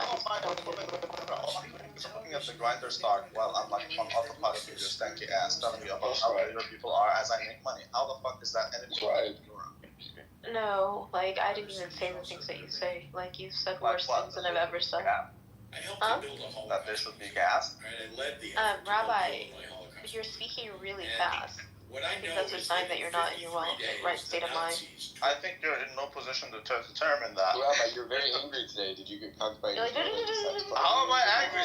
I'm telling you, Grindr, I'm so happy if anything, What are you talking about? What the fuck are you talking about? Are you looking at Bitcoin? Well, it went down a little bit today, but that's fine. That's right. Chat, you guys are retarded. I'm just sick and tired of people wasting their time. You're not wasting my time, but you're wasting your time. And it's sickening. I might put some dry powder into grinder stock. You always buy high, sell low, dude. That's right, but I see on the chart, excuse me, on the chart, it looks like it's just like bottoming. There's like a bottoming structure with the inverse head and shoulder. This looks like an inverse head and shoulder form. That's what I see. I don't do head and shoulders. It's not good for your scalp. You said the grinder stock is bottoming? Well, the grinder stock did bottom. Wow. Yeah, it like bounced sharply off this like support level. I think that's like I think it's still good to get it. Not financial advice, but it could move up to like 24 pretty easily.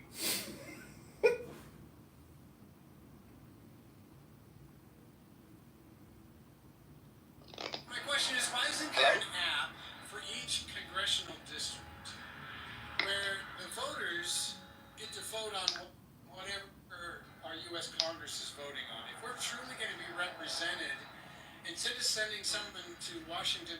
Hello? Shalom. Hello? Okay, now on a serious note. Rabbi, are you on cocaine? I know. Oh my god. No, I'm not.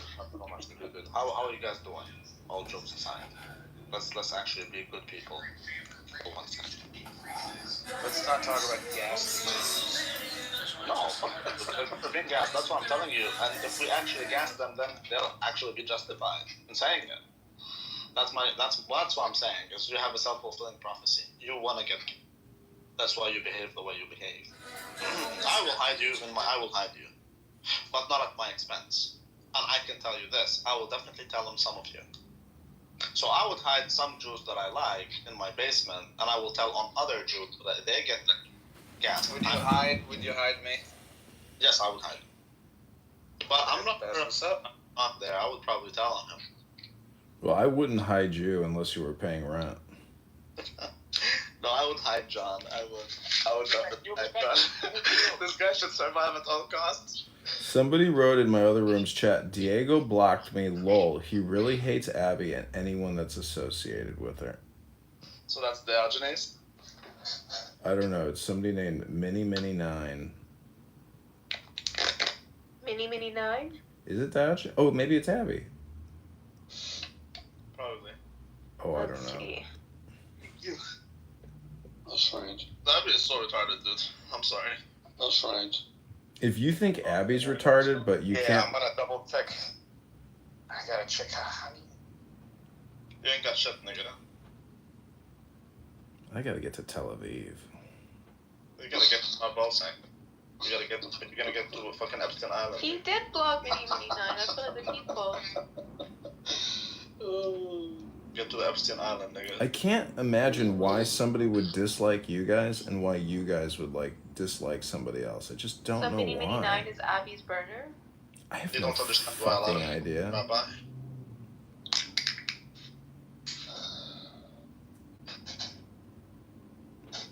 You know, you're not the most liked person either, John. Oh, really? I'm wondering, like, if we were able to track my likes, like, if they've gone up or down, or if it's still the same. I'm wondering how I'm perceived. If I'm perceived No, in a you're better perceived as a light. totally insane person. Yeah, I get that, but I'm saying, like, No, John, I hear a lot of people say that you're very high IQ on this app. yeah, people. It doesn't matter to me what people say about me because, like, my goal is to try to win this primary in March. But I gotta tell you, like, to continue. You know that niggas like you will never be in Congress, right? Oh, I agree. I don't think I actually have a chance of winning, but we're gonna give it our best effort regardless. Yeah, go for it. But take pictures. Take a lot of pictures. Exactly. That's part of the campaign. Like $2 million to win a congressional seat. Well, I don't know. Ventura won the governorship in Minnesota for like 60,000 or something, or even less. Wow. This nigger being in fucking Congress. That would be amazing. I wish I could vote for him, but I can't. You know. Then we can all say we actually know someone. We've been talking to someone in Congress. We've known him for 4 years. Oh, okay. Who is it? Oh, it's the biggest, most retarded guy on Cookhouse. Yeah. Look, it's not looking bright, son. I don't think I'm the biggest retard on this app. Also, George Santos, who was on this app, did make it to Congress, but now he's in jail. So be careful. Be careful what you ask for. Be careful what you ask for. Why are you appropriating black language? I'm not asking for anything. Why are you emotionally upset when I ask a question?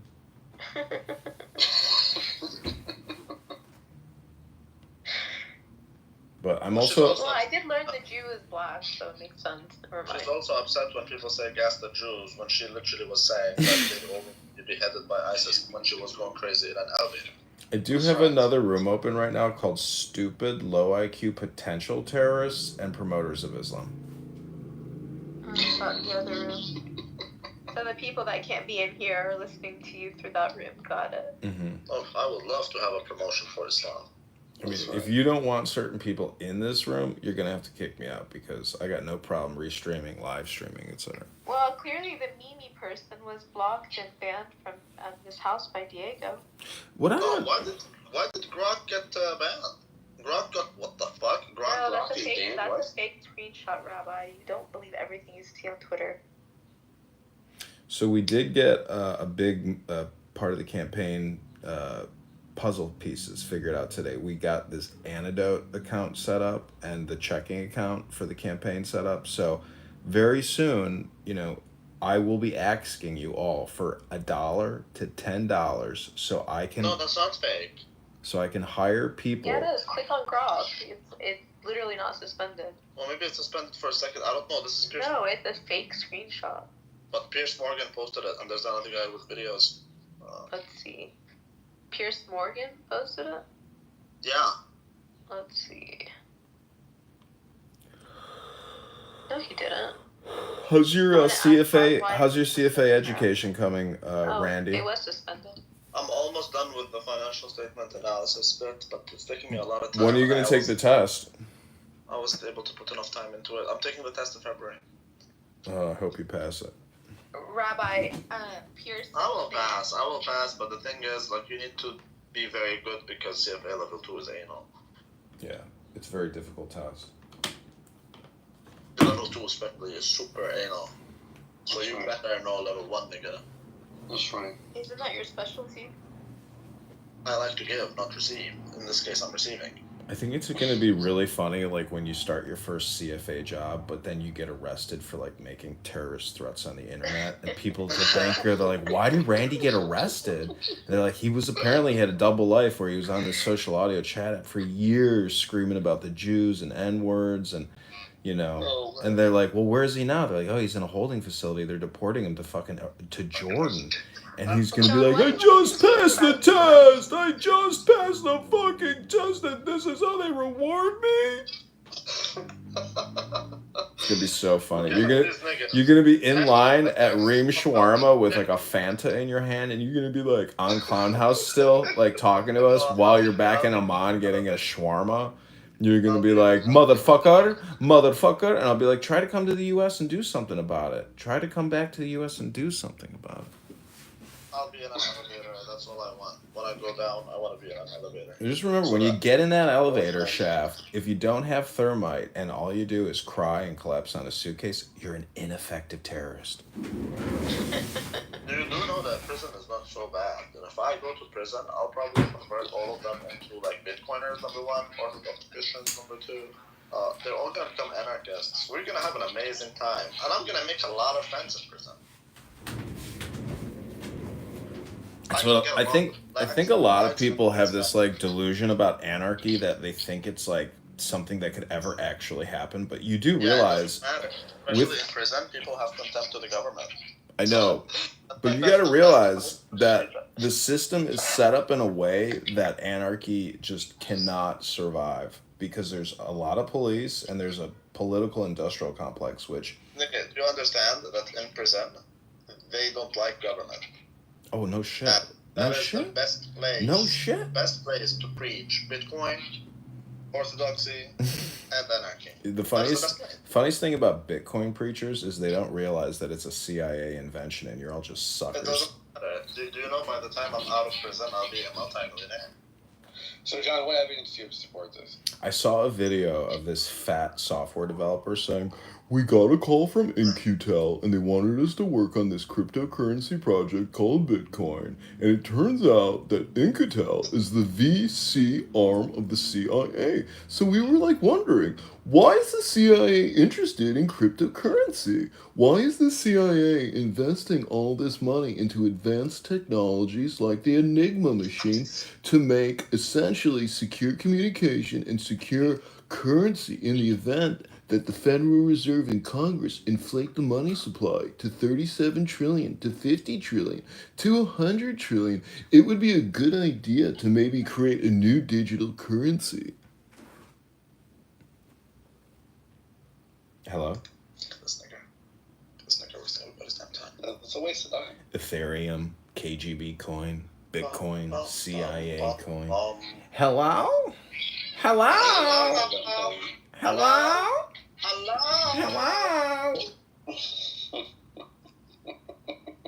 Hello? Hello? Oh, man. Hello?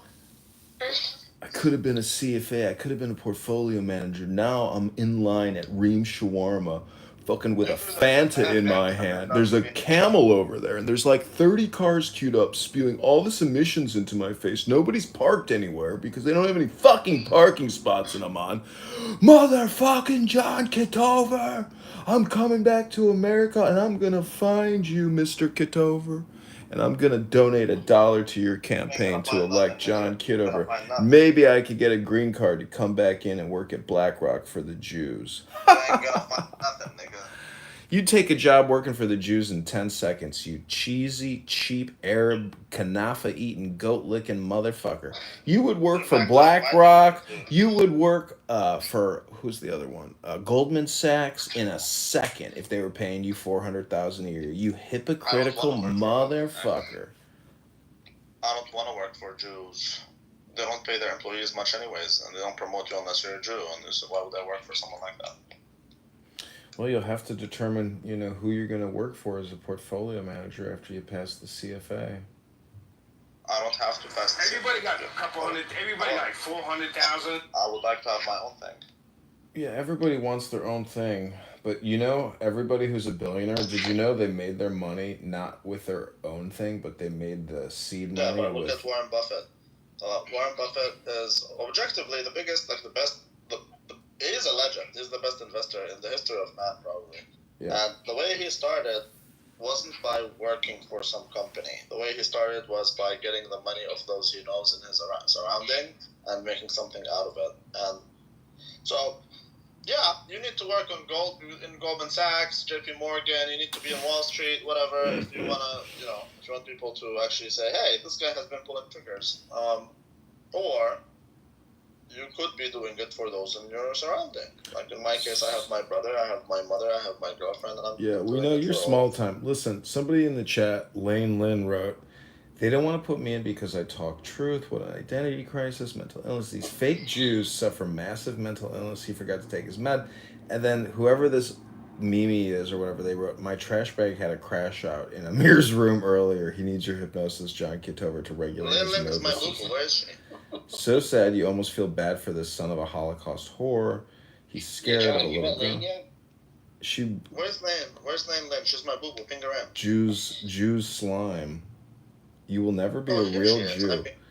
Did you ping her in? You have Oh, no she has a picture. ancestral. Why do you like this, Jew? Did you forget your medication again? My shlomo. My precious dear, I like to suck baby's dick and wait. Your medication. Wow. Yeah, like, what is it with the squeaky voice? Like, you niggas all have like that. I am fucking Jewish, and I'm gonna break your kids. Because I hope I'll break your little boys. It's amazing. Oh, What you guys you talking baby about? dick suckers are funny. Baby Yeah, dick listen, suckers are to funny. you. John is trying to sabotage Rabbi. That Oxwood's really fucked you guys up mentally. Amazing PTR and amazing impersonation. Diego, one of the people that you banned from your room is complaining to John that you banned him. We'll listen to you. So it has to Are you playing something on No, this is Lane. Oh my god. This is some kind of demon spawn inside of Lane speaking right now. I told her be more spooky and put your hands together. The Talmud promised me the land 3,000 years ago. I love it. This is literally like listening to Beelzebub or some kind of demon creature speak through the voice of a woman. Here we go. Lovely song. I love that song. That's my shit. That's my shit. I take a shit to that too, but. What did you say, Luda? I think John was saying, you know how you banned a bunch of people from your house? One of the people that you banned was complaining to John that that they can't come in here. So it has to be Abby's brother. In the tunnels, under the tunnels, I love to suck baby. Oh my god. When you said the name, I went and pulled up the ones I sent you, and it was one of the ones I sent you. You losers do realize that anyone can get an anonymous account and listen to your stupid rooms. You do realize that, right? We banned them. No, you can't ban an anonymous unless you know the profile. And you can't know the profile unless you have anonymous, and then you can view who viewed you, if they view How you. you raise your kids? Well, John, we figured out I know, who cares? So fucking lame. Get a life, losers. And this is a message to myself too. I mean, all communication is projection. So like, if I call you a loser, but I'm hanging out with losers, I'm fully willing to accept the responsibility of being a loser. But I just hope you losers know, there's still the number one loser. There is number one. I agree 100%. I agree. See, that's why I like that. There you go. How do you deal with that? Fuck. Lane, can you take a break for a second? I want to ask a question. I've never seen a Jew play sport. Why are you guys so like nerdy? You guys are like Indians. You never play sports. You never wrestling. Why? Well, I know. I asked this Indian guy I know. I said, "Is your son gonna play any sports?" He goes, "No, man." He goes, "We do computer science." He's like, "We don't fucking play sports like you." It's like, all right. I'm just saying, I've never seen a Jew play sport in my fucking. And then ChatGPT saying, "Hold my beer." It's because you guys are raised that way. Your fathers are feminine. Your father is too busy in Thailand getting fucked by some Thai lady boy, right? And like your mothers are narcissistic. And I feel sorry for you guys. Raised or fucked up, mentally fucked up the way you guys really raise kids, right? I don't even think you love your kids. I don't even think Jews know how to love. No. Correct. Maybe that's why you guys are so mentally ill. That's kind of true, yeah. I mean, you do realize that that's all projection, right? Like that, what she just said is her life. I hope you guys realize that when you cast dispersions, like that's your life. It does sound like it's projection. It does sound like projection, exactly. Just the way she's speaking. Agreed. Not what she's saying, but how she's saying it. Go ahead, Lane. Tell us. Did you just tell a truth about yourself? Shut up. It's true. Your women look like trainees, and your men are faggots. Like, it's true. Everyone knows this. Even the niggers know this. Everyone knows about you guys. You know. Diego, have you not met her? No, who's this I know. girl? This is my boo-boo. Why do you guys love niggers so much? It's because like you guys are like use them as like minion pet slaves, like to target people, right? Like you use niggers and Indians to attack whites Rabbi, what's your or attack background? your enemies, right? Because the only people you can align with is niggers and Indians. That says a lot about your people. I'm just saying. It says a lot about your people that only ones you have are niggers and Indians. That's sad. Did you guys give birth to that thing? How did you create that thing? I never heard of that lane before. You sick bastards. You projected your own demons into Lane and you created a super demon known as Lane Lynn. Oh man. She's amazing. She's not checking the telegraph, man. Bitch, open up your telegram. Good morning, Tel Aviv. So do you think Benjamin Netanyahu, like, do you think it's a feint or a bluff that he's not actually going to do a full security perimeter and take the whole Gaza Strip?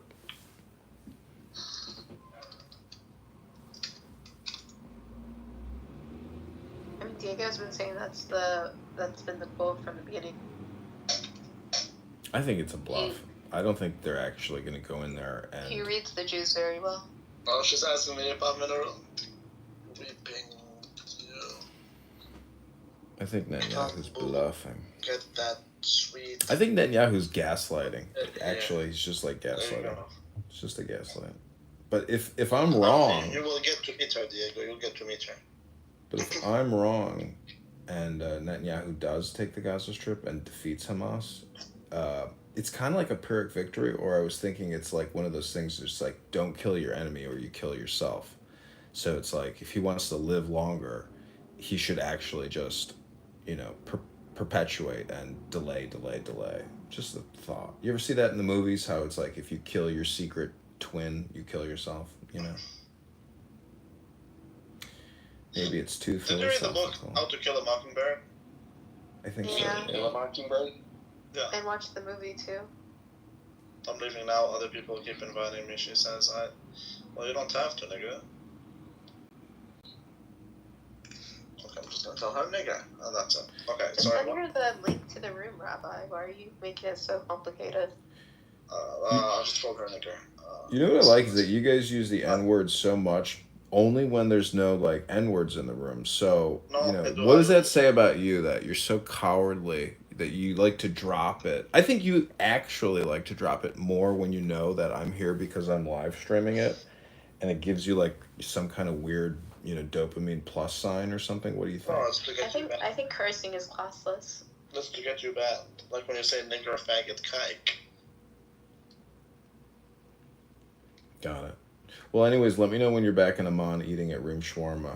I would love to hear the experience live. John, are you sending it to the FBI? I would love to be a Reem Shawarma. Oh, Reem Shawarma, shit. Who the hell goes to Reem Shawarma? No, I know a lot of Jordanians, and they never talk like Randy. Randy's actually trash.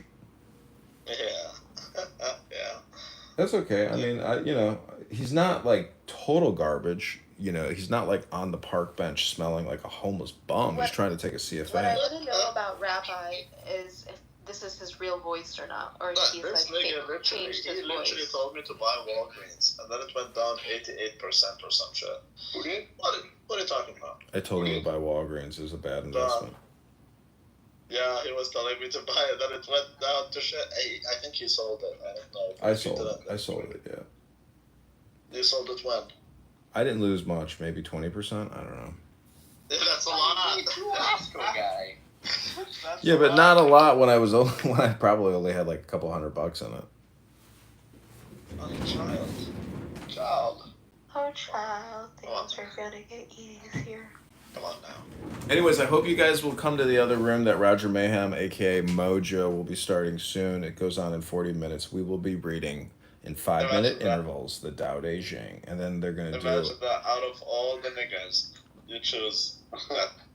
Yeah, Roger Mayhem is helping me with my political campaign, so it's good to have smart people with money on your I side. thought Lou was.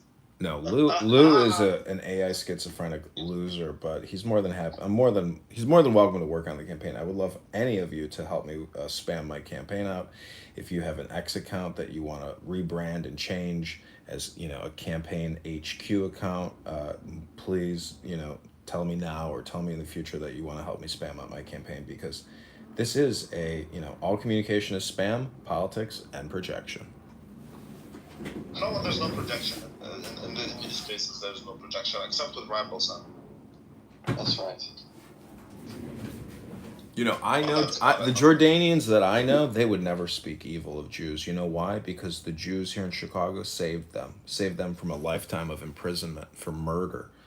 The Jewish lawyer saved him, and forever he loves the Jews. So, just know who your friends are in your time of need. Rabbi, is Lane the one that has the profile, "You will never be a real Jew"? Is that her profile? What? I don't know. I'm not checking it right now. It's Lane. That's right. She has in her profile, "You will never be a real Jew. You have no ancestral ties." And it's really long. She's got a sweet ass. You know what? That might not be Abby, actually, the Mini 9. I don't know who that is. Because they wrote interesting... No, I don't think so. They wrote interesting perspective from the Jewish people about the current state of Israel at nonzionism.com. I don't think Abby would write that, actually, so I don't think it's Abby. That's right. But why are they in your room? Because for whatever reason, like you said, you have this person blocked, so it's like moth to a candle. What do you mean? Why are they in my room? They're in my room because they can't listen to your stupid room. You were right on the money, though. I know, right?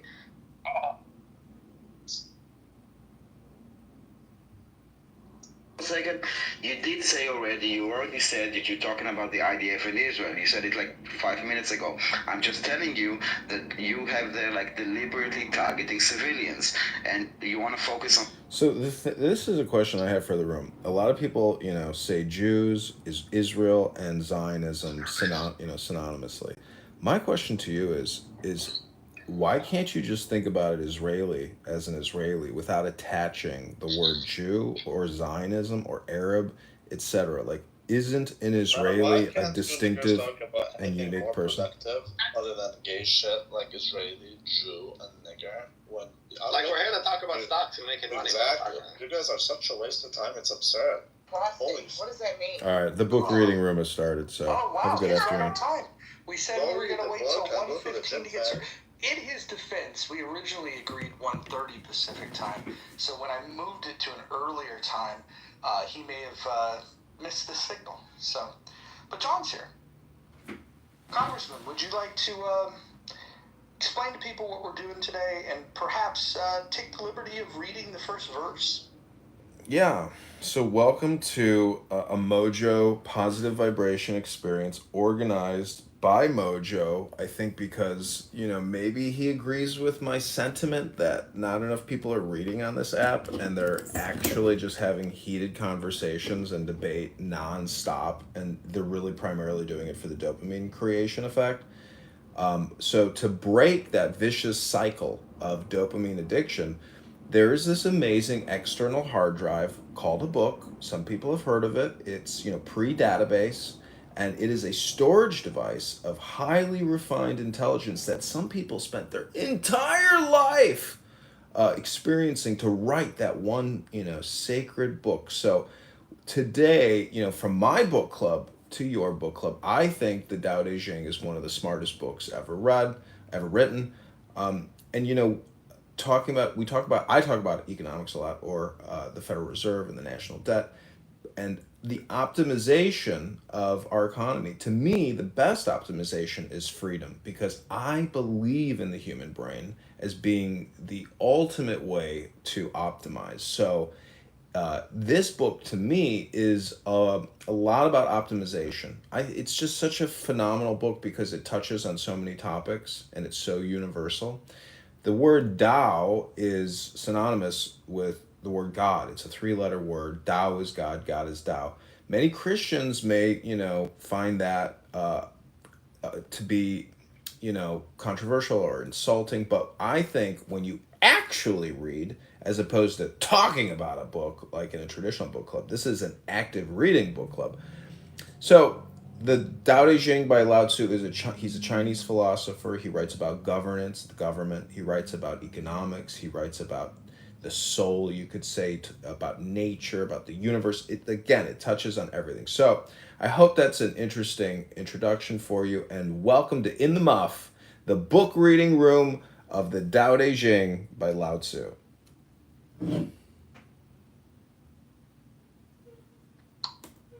John, would you do the honors of reading the first verse, and then we will find speakers that want to recite verses 2, 3, and so on. Should we go in order of people on stage? Well, let's first of all, I want to make sure we have consent.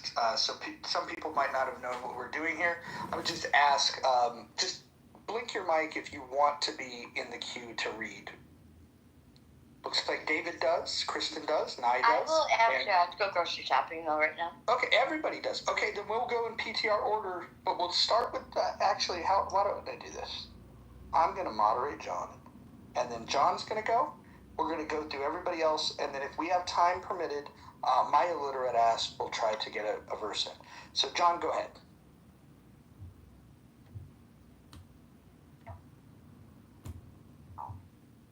Okay, I just downloaded the PDF. If anybody here, well, let's all use the same document. So click above, download that PDF. I'm going to chapter 1. Here we go. So take the deepest breath of the day. This is the Tao Te Ching.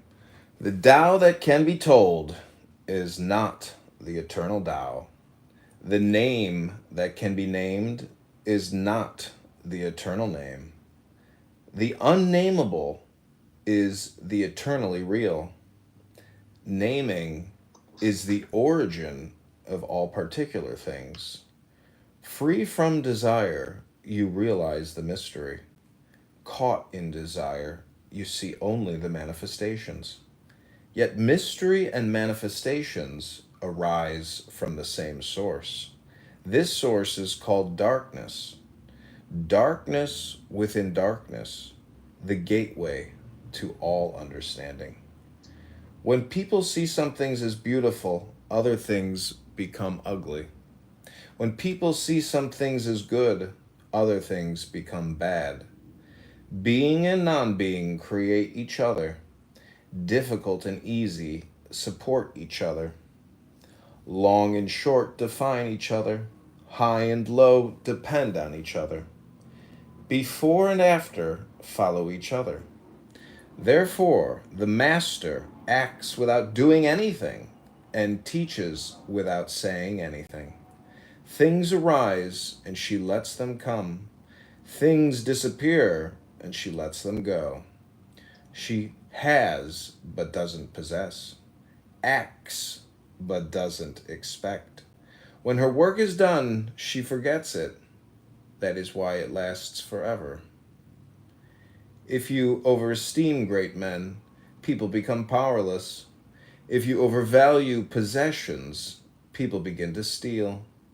The master leads by emptying people's minds and filling their cores, by weakening their ambition and toughening their resolve. He helps people lose everything they know, everything they desire, and creates confusion in those who think that they know. Practice not doing, and everything will fall into place. The Tao is like a well, used but never used up. It is like the eternal void, filled with infinite possibilities. It is hidden but always present. I don't know who gave birth to it. It is older than God. Okay, those are the first 4 chapters or verses of the Tao Te Ching. If somebody wants to start at 5, how many do you want to read? 4, 5, 5 minutes each? That's fine. Let's just go 4 each. David, if you want to read the next 4 starting with 5? I'm ready. The Tao doesn't take sides. It gives birth to both good and evil. The Master doesn't take sides. She welcomes both saints and sinners. The Tao is like a bellows. It's empty yet infinitely capable. The more you use it, the more it produces. The more you talk of it, the less you understand.